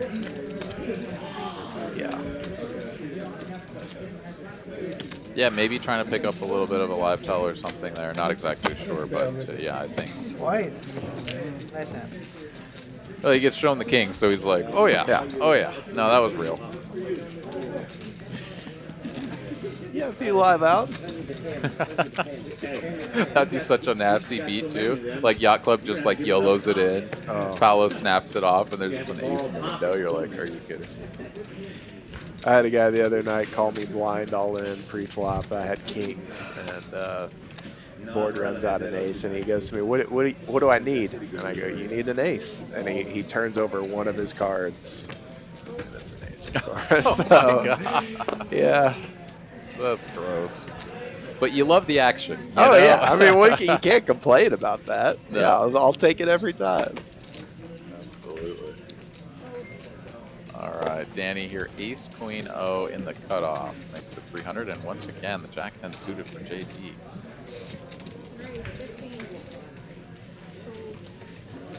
You gotta go right. Squeeze size here Yeah, 17.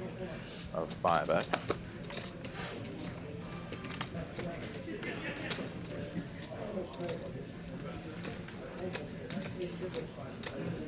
God, ace queen too. Like ace queen offsuit, just such a frustrating hand to find yourself in this position with.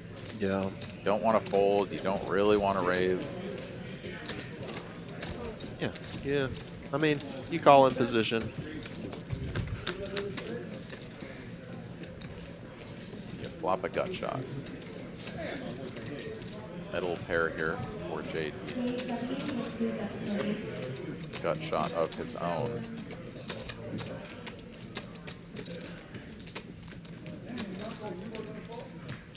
He'll continue for 1/3.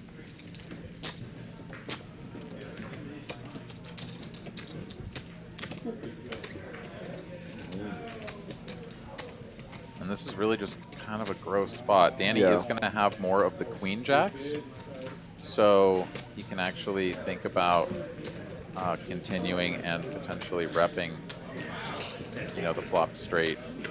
Later on, also blocks the ace king a little bit with that ace of hearts.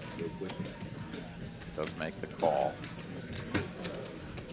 And here we are in another one of these situations where we've seen before. And, once again, we see the check, and I think, I would guess that your inclination would be to keep your foot on the gas there, right? Well, I mean, he has a decent amount of equity here. I don't hate a check here because I mean, I think that he's got to think that he's got a good chance at showdown.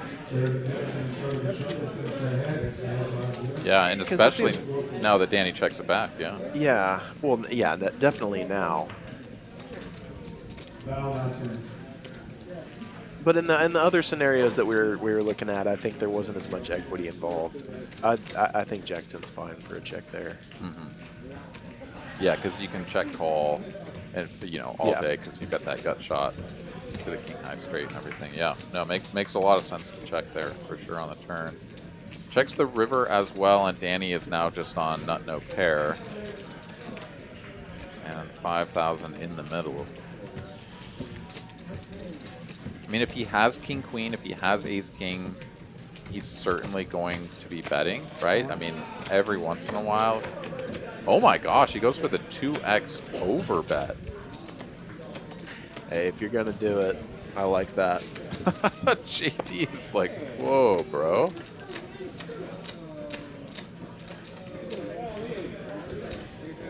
So let's think about all the hands that JD is going to bet flop and then check turn, check river. King, jack, right? I mean, yeah, it's not a straight. So sensing weakness, Danny does this. Yeah.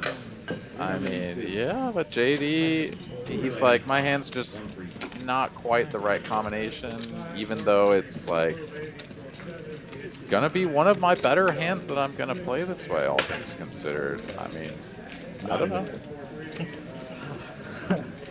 But well played by Danny, right? 2x jam just gets it done.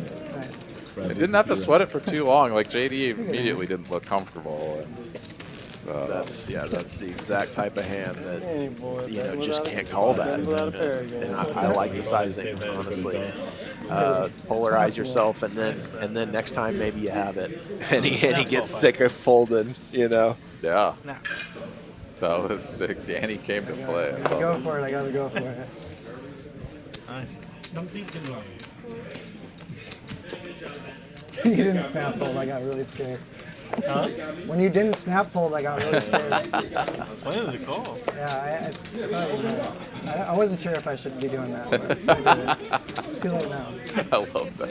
You should be doing it. All right, Mo Money here getting frisky. Patrick just Never calling doubt. on the button. He's been doing a Never lot of doubt, three fail betting. the trigger. Exactly, there's too much Not spot. this Yeah, time. trying to get more of those in my game. So JD will pull the trigger on the squeeze.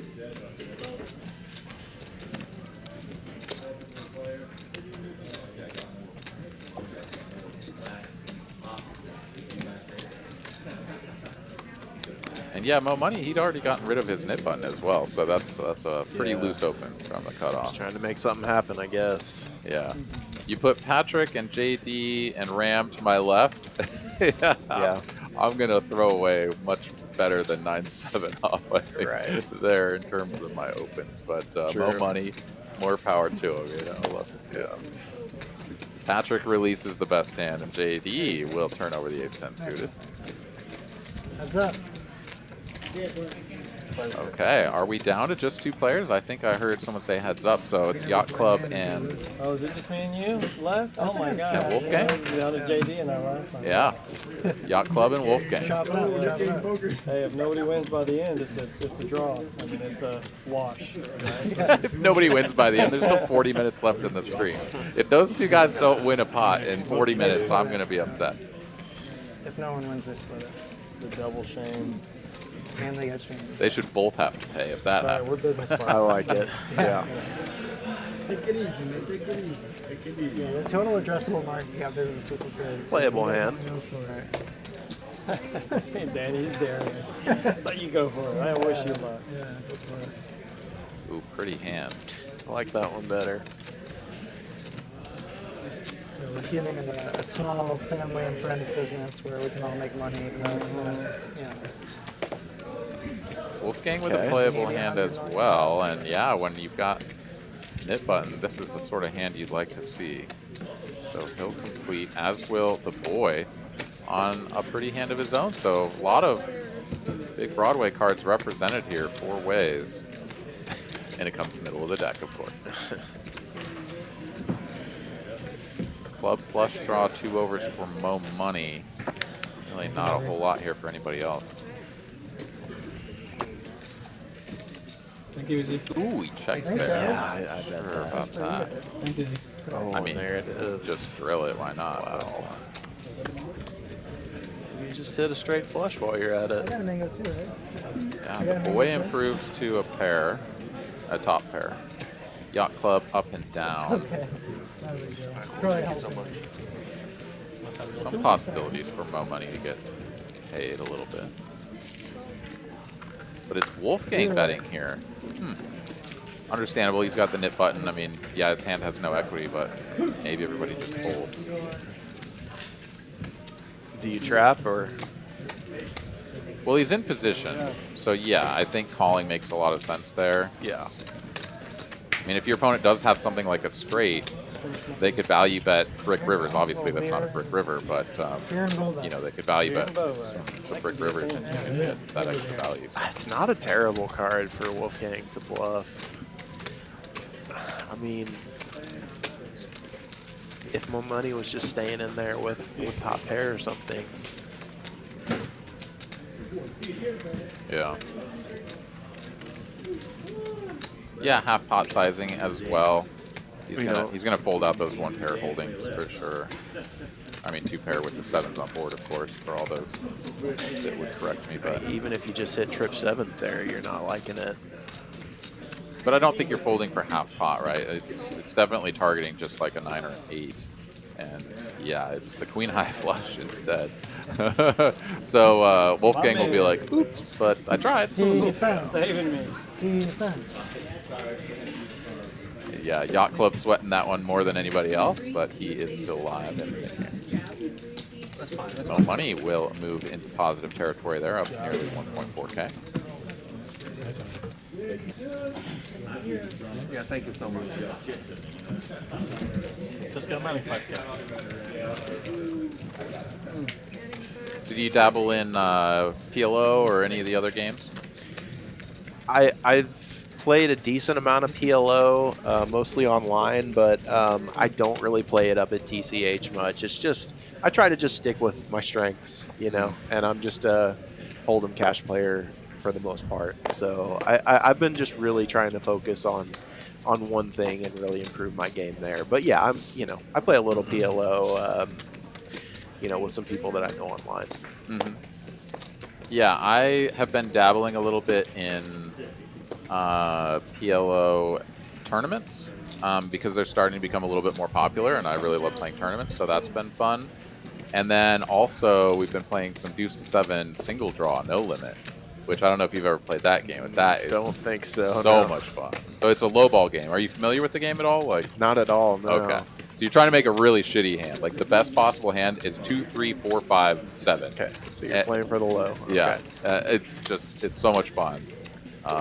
And I'm looking forward to playing the 1500 WSOP event this year. So. Yeah, I'm sure that's getting a lot more popular. I know there's so many people that love PLO. Yeah, PLO, all the mixed games are becoming, are sort of going through a little bit of a resurgence. It's great. Poker is alive and well. Oh, is this an expert strategy that you're showing us? Right, so it's still in effect here. Oh, she forgot, man. What flavor did you get? What is that one? Green tea. Yeah, what's also kind of cool is in Austin, even in the 1-2 games, we play PLO for the bomb pots. This is good, yeah. And that's a pretty big difference between Austin and Dallas. Of course, here's the 1-2 games. Just I ordered one. the more traditional hold'em bomb She pots. had a lot of orders coming at her fast, so. But yeah, we made that transition a couple years ago, I think it was now. And once the players She's probably sort of banded protecting together and made it like a consensus that we want to play PLO, there's no going back. Like every once in a while, someone will be like, let's do a hold'em bomb pot. And everyone's like, I'm sitting out, like they boycott it. It's amazing.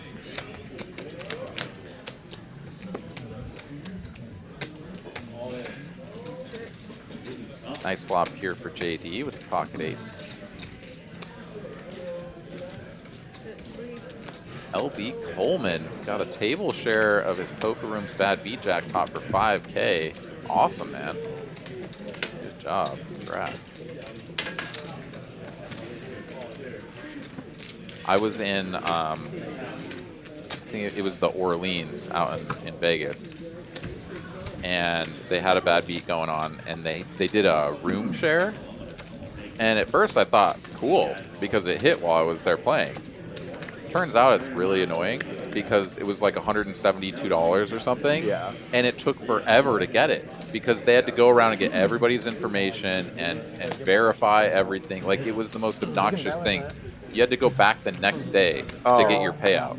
Like if it had been the end of the trip, we would have all been what screwed. if you're traveling? You got a flight in the morning. Yeah. It was pretty dumb for $170. Like obviously I took it and I was happy, but it was not my favorite thing in the world. But it would be pretty awesome to be at the table and get a table share, a couple thousand you didn't have before. I'm sure it'll happen to me someday. There we go. Playing up poker, I mean, you got a shot at it. I should have called if I realized that. That would be. All right. Chop it up. Wolfgang versus Yacht Club. Someone is going to pay out the Nick game after this unless they somehow find a way to chop it. As of right now, Yacht Club way out in front with Queen High.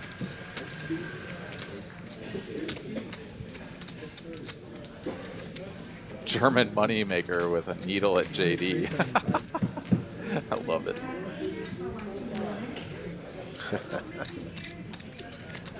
Yeah, he lost the nit game. I mean, that guy's the nittiest man at the table, let's be honest. All right, Wolfgang betting. Yacht Club backdoor diamonds, the 2 overs, and just the best hand will make the call. Pretty straightforward so far. How's it going? And with the Phantom 1800 in there, this pot is 3,300. And Wolfgang gets there. There it is. That is the dream card. Man. Can you imagine hitting that? Oh my god, you gotta feel so good right now if you're Wolfgang. Alright, so I got And Yacht Club's got a gutty, right? It just goes down easy. Okay. Yeah. I don't know. I mean, Wolfgang is now just like, please let's get to showdown because this pot is already 3,300. Yeah. And Yacht Club, he's gonna have to go for it here. This is actually gonna work out really well for Wolfgang. Yeah, it is. Not going anywhere. Wow, tiny bet, Tiny. snap call.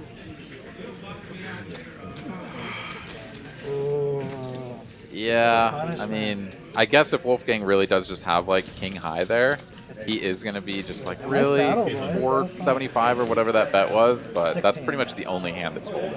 I think even ace high has to call there just because of the ace high. I'm calling. Yeah.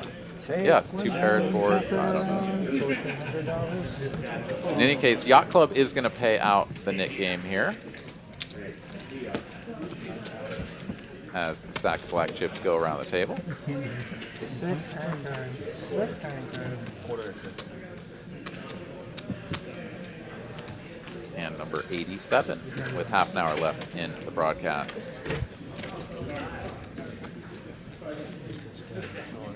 Oh, thank you. So German Moneymaker hanging out in Monterey. Are you there for pleasure or what takes you down there, my friend? Let us know in the chat.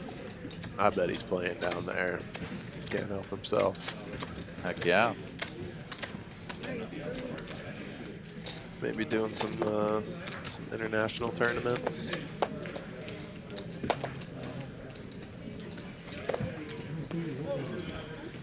Little raise and takey there for Wolfgang. Nice. We need all the great waitresses work here. We gotta get you over the other place. It's like 30 minutes left in the stream. Can you all like pick up shifts? You guys over want to do one more time in the last 30 minutes, or what? 45 minutes? Maybe? Yeah. It's okay. We can probably finish it. We just have to play until we finish this. It shouldn't take that long, right? If you guys play after the stream until we finish it, then like That's fine. That's fine. That's fine. I'm okay with that. Yeah, that should be Everybody? pretty easy to accomplish. Everybody's okay with I just I can't stay too late. I left 15 minutes. You what? Yeah, I can't stay 9:30, late. I need to leave. Okay. You'll leave in 15 minutes? Yeah. Okay. Cool. Alright. I told, It has been fun though. It's added a fun dynamic. It's not going to work out to get one more Give him an extra $1,500. round of the Nick game. I wouldn't have bluffed if the Nick game was. Oh, I see. That was fun. Good dynamic. Man, you've been so mad if I bluff caught him for 10K there. Dude, I would have been like, alright, I'm done.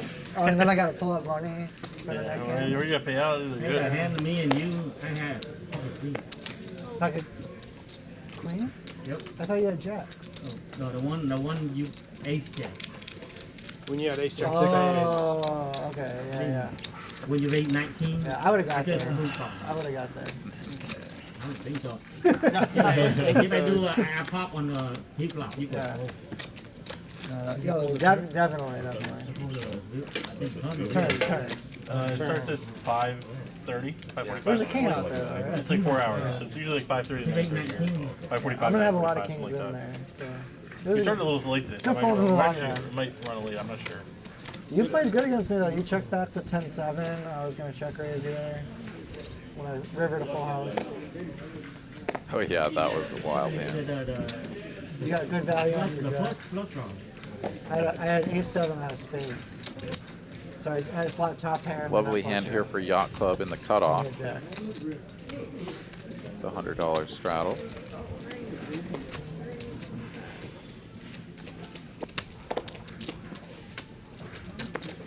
It's been fun battling. Ram has a hand he can defend with. This is a rather I had a chunky chance to rip raise. his night, Danny. I missed it. 3 1/4. I had a chance.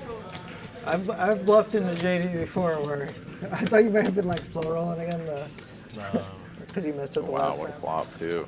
Not a bad flop for fives.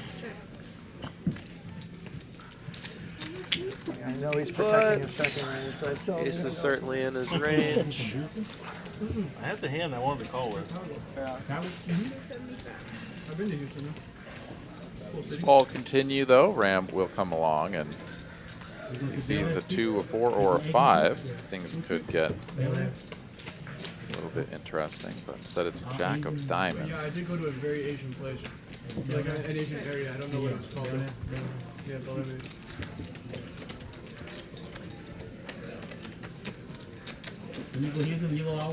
I mean, if you're Yacht Club, I mean, you could definitely check back some of your aces and go for the bet check bet line, but he is just going to continue trying to build this pot, and that will be the end of it.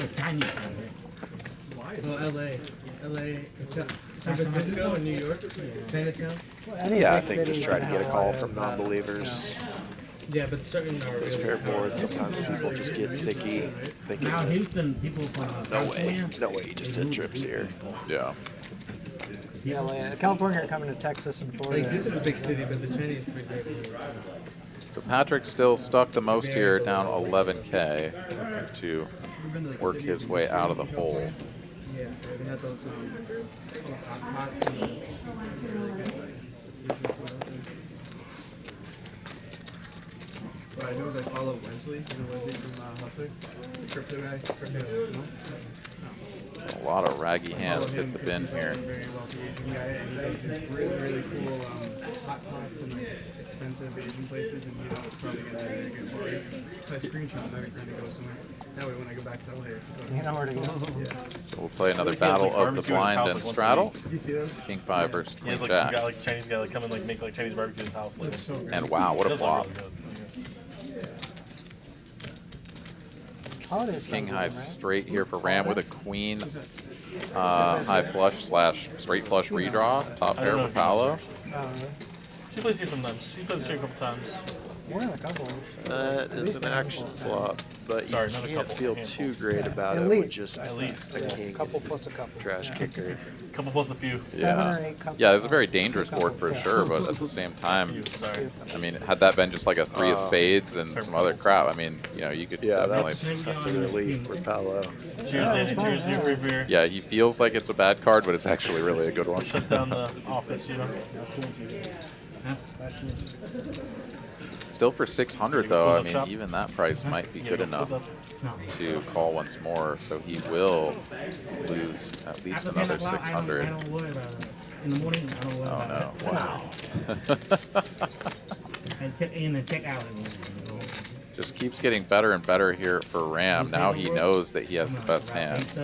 He blocks every possible combination of anything that could have ever beaten him.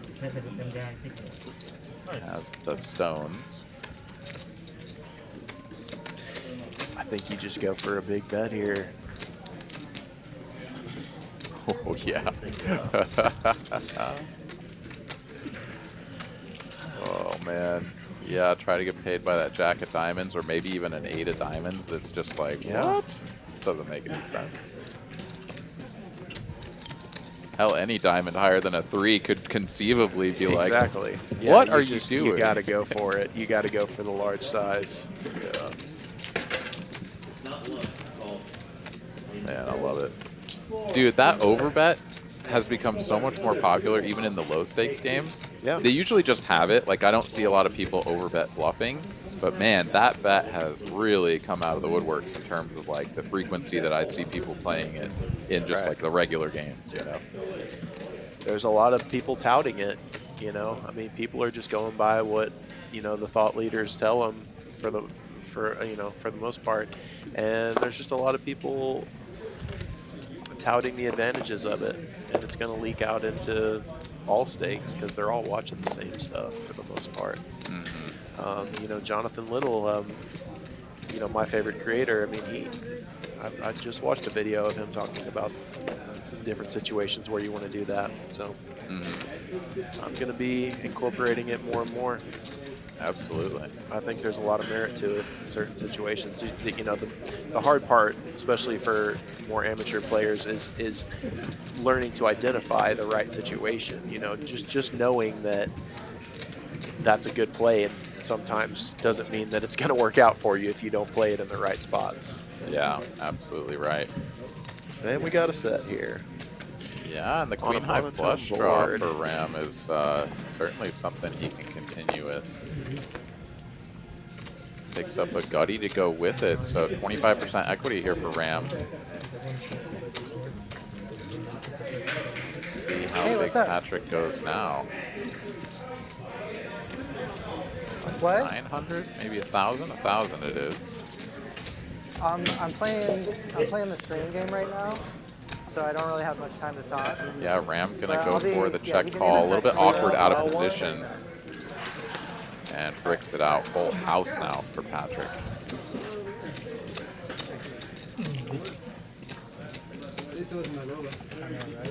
Now you're praying he flopped it somehow. Probably not going to get paid here, but... Yeah, doesn't even put the full wager together before the cards hit them up. Mine's good. Chop this for me, please. Yeah, at the same time that it's kind of challenging to find the right spot to do the overbet, right?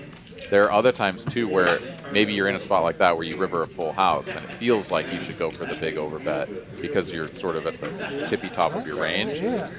But then you also have to keep in mind what your opponents can be playing, and it's like, do they ever have a hand that can pay off? Danny, right? ready to get fucked And up? unless they're just a maniac calling station that'll fucked put the chips in with any old two Last cards. hand? What do you need to do? A lot of times, that being probably one of them, where it's like, there's a lot of scary stuff out here. I'm going to have to bet small if I want to get paid. Don't flip. I'll win it. Yeah, there's so many factors that go into it. And, you know, one of the factors that you won't really hear people talk about because it varies from person to person is your reputation at the table and how how you're perceived as well. So yeah, you have to learn how to identify and put all those factors together and figure out the right spots. But yeah, a lot of the time it is just a small Actually, bet let's if just you chop the want pot to up. Let's maximize just your get them. equity. Okay? Oh, which one? Me and you, we're going to get them. Yeah, one thing that's really fun, I don't often play in such a way that people at the table think that I'm just like a total blaster. But, you know, certainly if I'm in a game where we're having a good time, maybe there's some drinks flowing, you know, we're playing a little bit wider ranges, things like that. And you do have that image of someone who is just going to try to like push you around. And, you know, you get a really good spot for it. It's like, oh yeah, here we go. Let's hit him with the big stuff, even on like a mediocre hand, you know? Like I've like rivered top pair and been like, hit him with the 1.5x because this looks so bluffy. Right. And then they'll call with one pair still. And I'm like, gotcha. Yeah. Oh, I love it. Yeah, there's so many levels to it, but I play off of my reputation a lot for sure. JD here, rivers, backdoor, spade flush. And the boy is betting with his rivered king high straight and a spade blocker. Things could get really gross here for the boy. Two pair for Ram, but seeing a bet and a raise in front. Yeah, he mucked his card so fast. Oh wow! Yeah, we kind of talked through this hand, but this is a really interesting one. And what are you gonna do? Tough to get away from the nut straight there. Now I feel bad. Yeah, nothing to be done there. Just one of those gift spots Feel bad for talking shit for now. JD.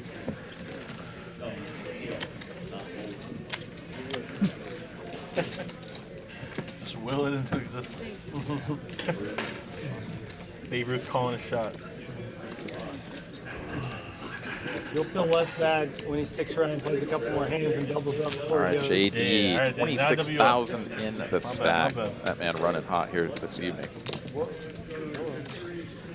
Man, I'll tell you, just watching poker for me, nothing gets me more pumped to play. I mean, I can't wait to get out there and battle it out here in a little bit after the stream is over. Heck yeah, dude. Yeah, I've got a long drive ahead of me, so I am gonna be. I live about 10 minutes from here, so yeah, that I'm makes gonna it stay easy. and chill. Nice, nice. Yeah, I'll be back in the streets tomorrow, though. Be playing at the TCH Social over at Las Colinas here for the rest of the week. So if anybody's around, wants to come play some 2-5 with me, I'll be there on the belt.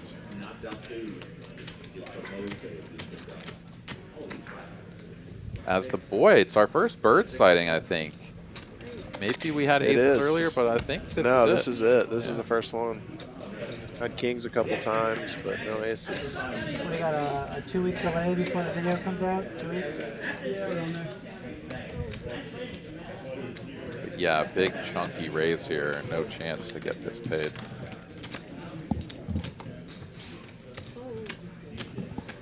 Ah.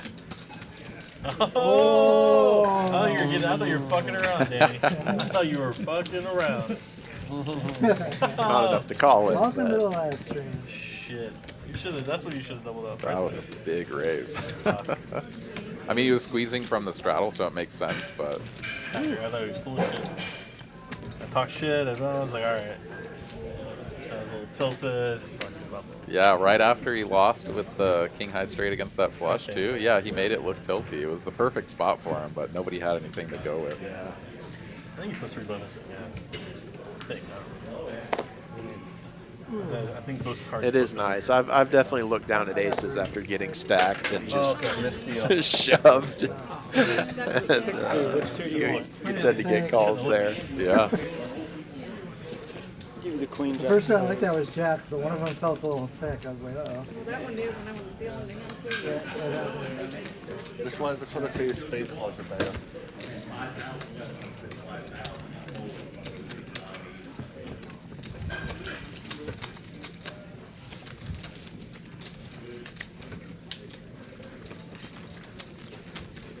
All right, 15 minutes left. We'll see if we can get to hand number 100. I think there's a pretty good likelihood of that.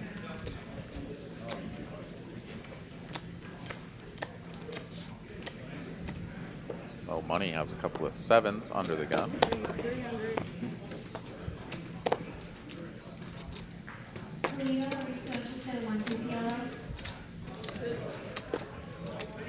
Ram with a pretty hand, but facing the under the gun open, yeah, just gonna call this, whereas he might 3-bet it in a different position. Wow. Here we go. We got some action, folks.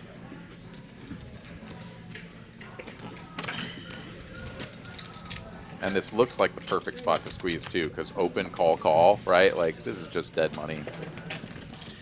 Right. Those alarm bells would still be going off for me if just because you know, it was Wolfgang and he's been playing tight. Yeah. Ram doesn't like to fold hands like this, though. You know. I don't know. Oh yeah, I think we'll see a call here.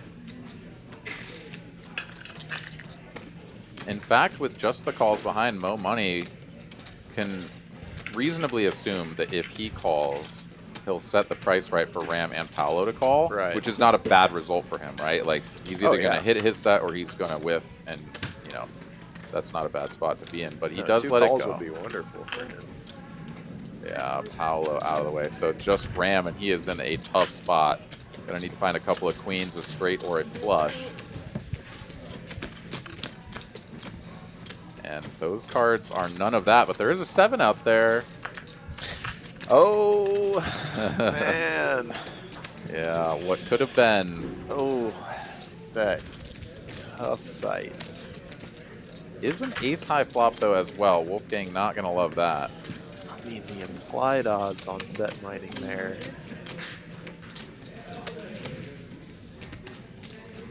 I don't know. Ram has just so little to go with on this one. Yeah. He's out of there. I like the bet by Wolfgang. Force against us. Not afraid of the ace. Yeah. Wolfgang grabs the camera and takes a picture. Show us too. Shows the kings as well. All right.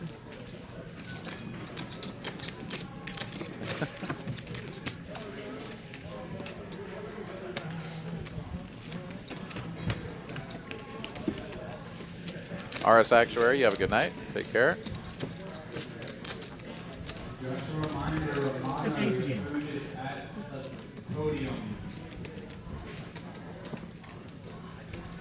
All right, let's see one more big collision of the stacks before the night is over. Pattern continues. He should have queens. You said king's enough to use guy. Go this way. Now the queen 10 suited sighting here from JD, and Ram on better spades. Raise 800.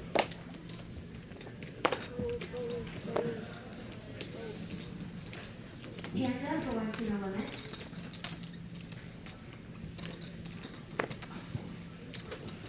JD played this one out of position earlier in the night. Let's see if he takes off the flop once again. He does. Spades would be spicy with 1800 in the middle. Not a spade in sight. Queen.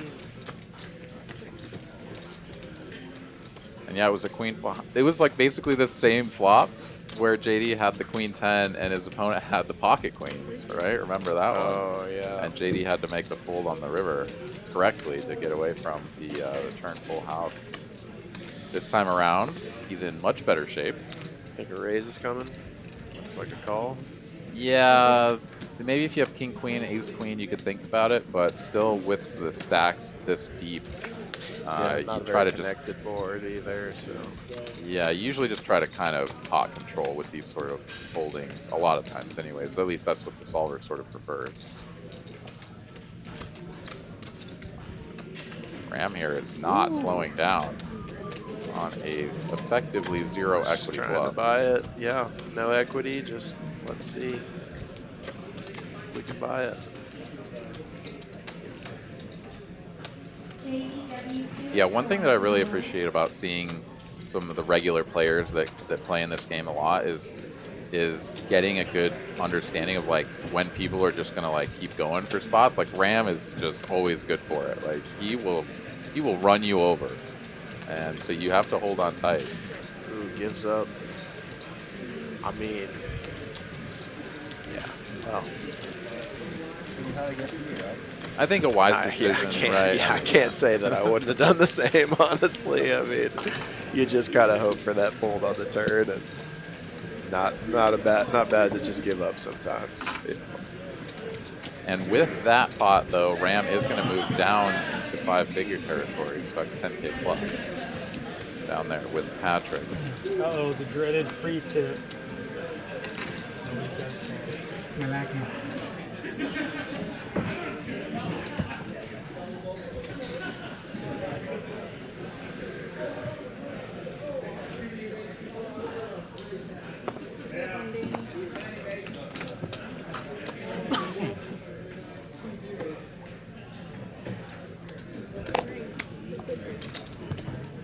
See, Danny. All right, looks like the boy has got to take his leave here just a little bit early, so he'll be heading out. Nice little cameo for the boy. Cards didn't hurt. Heck yeah. Spicy little flop here. Top pair and 3 to a straight for Patrick, and a flush draw here for Ram.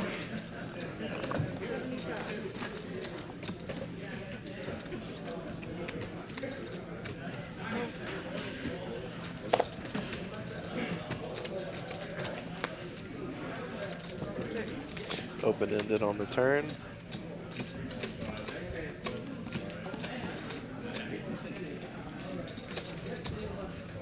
Definitely want to keep betting.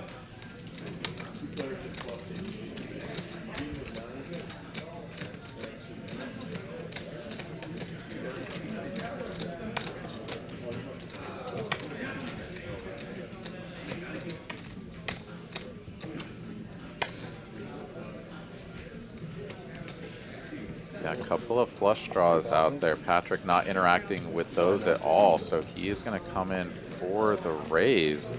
And if you're Ram, I mean, now you've just got sort of your nut best bluffing candidate, right? Or like merged. I mean, I don't know. It's just you've got a ton of equity, but if you ever call, yeah, he stuffs it all in. And yeah, Patrick's like, oh God, what happened here?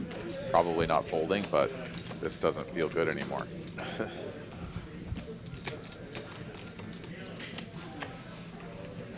I don't think he gets away from it, yeah.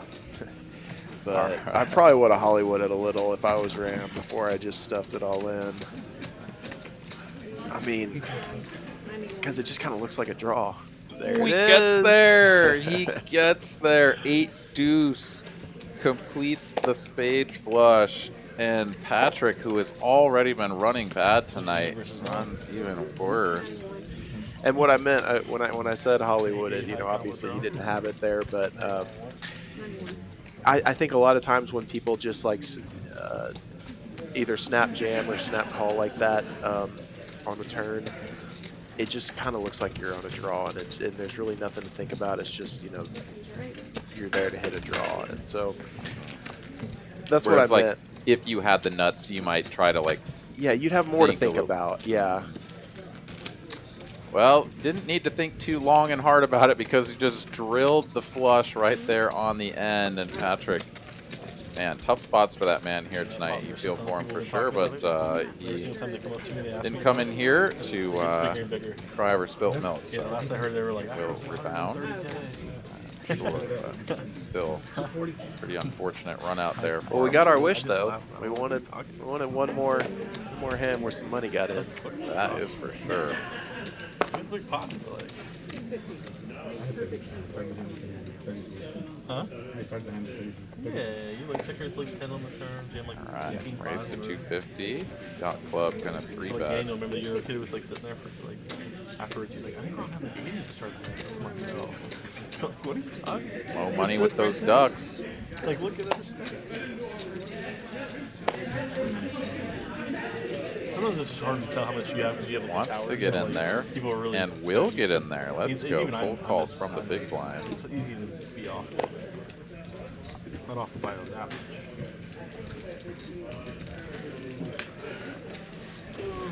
Allo getting a pretty good price. The suited 2-gapper is just going to let it go. Heads up between Mo Money and Yott Club. And gut shot to the wheel. Okay.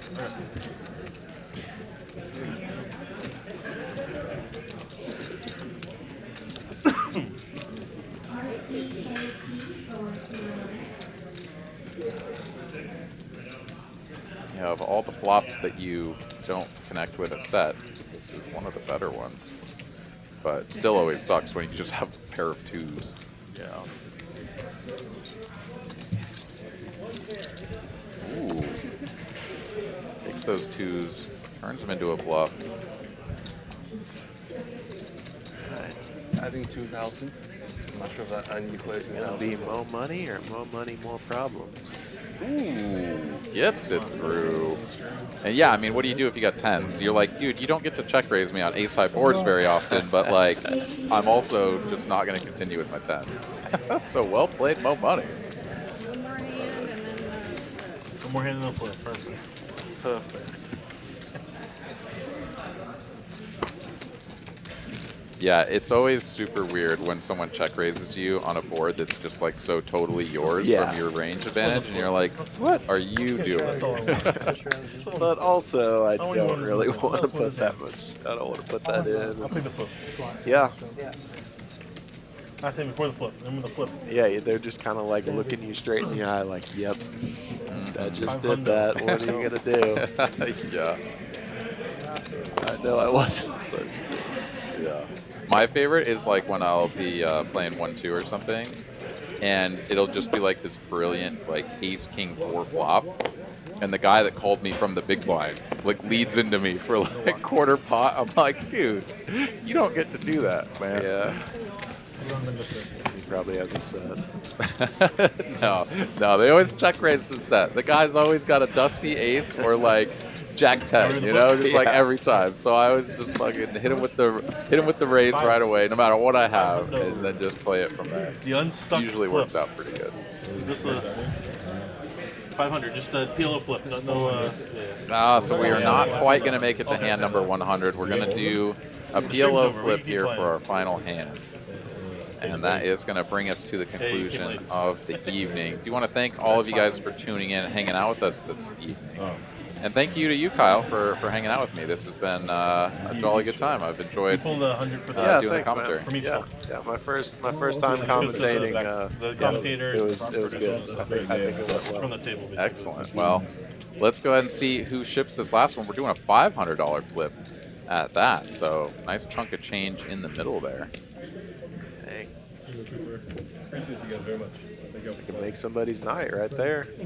Yeah, you can definitely go from sort of break even to down a little bit to all of a sudden had a winning night. You can ship this one. I'll just do it boring. 2 kings. Everybody good?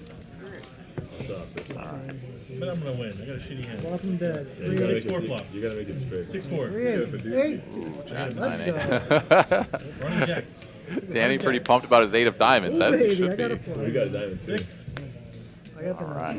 probably. And yeah, Danny, he thinks he's probably going to win with a flush, but he's actually flopped bottom set there, and that is somehow going to be the best hand, as no one can make a straight or a flush here. Wow. I love how everybody's sweating it, turning over one card. I love these sweats. God, the straight and the flush out there, and nobody hits anything. Hold. Trips wins it. Hold. Diamond. Yeah. No way. No way. Let's go. So 3.5K of profit there for Danny on the final hand of the evening. Going to put him up to 18.8K. We'll get one more peek through the stats here for y'all, I think, as we wrap things up. So again, thank you guys so much for tuning in. Be sure to come back and join us here tomorrow night for more action out of TCH Dallas. And I look forward to seeing y'all the next time I'm on the waves with you. It'll be Tuesday for the final table stream of the 500K tournament out of TCH Houston. All right, that's going to do it for myself, for the staff here at Texas Card House. Good night, everybody. Take care. Peace, guys.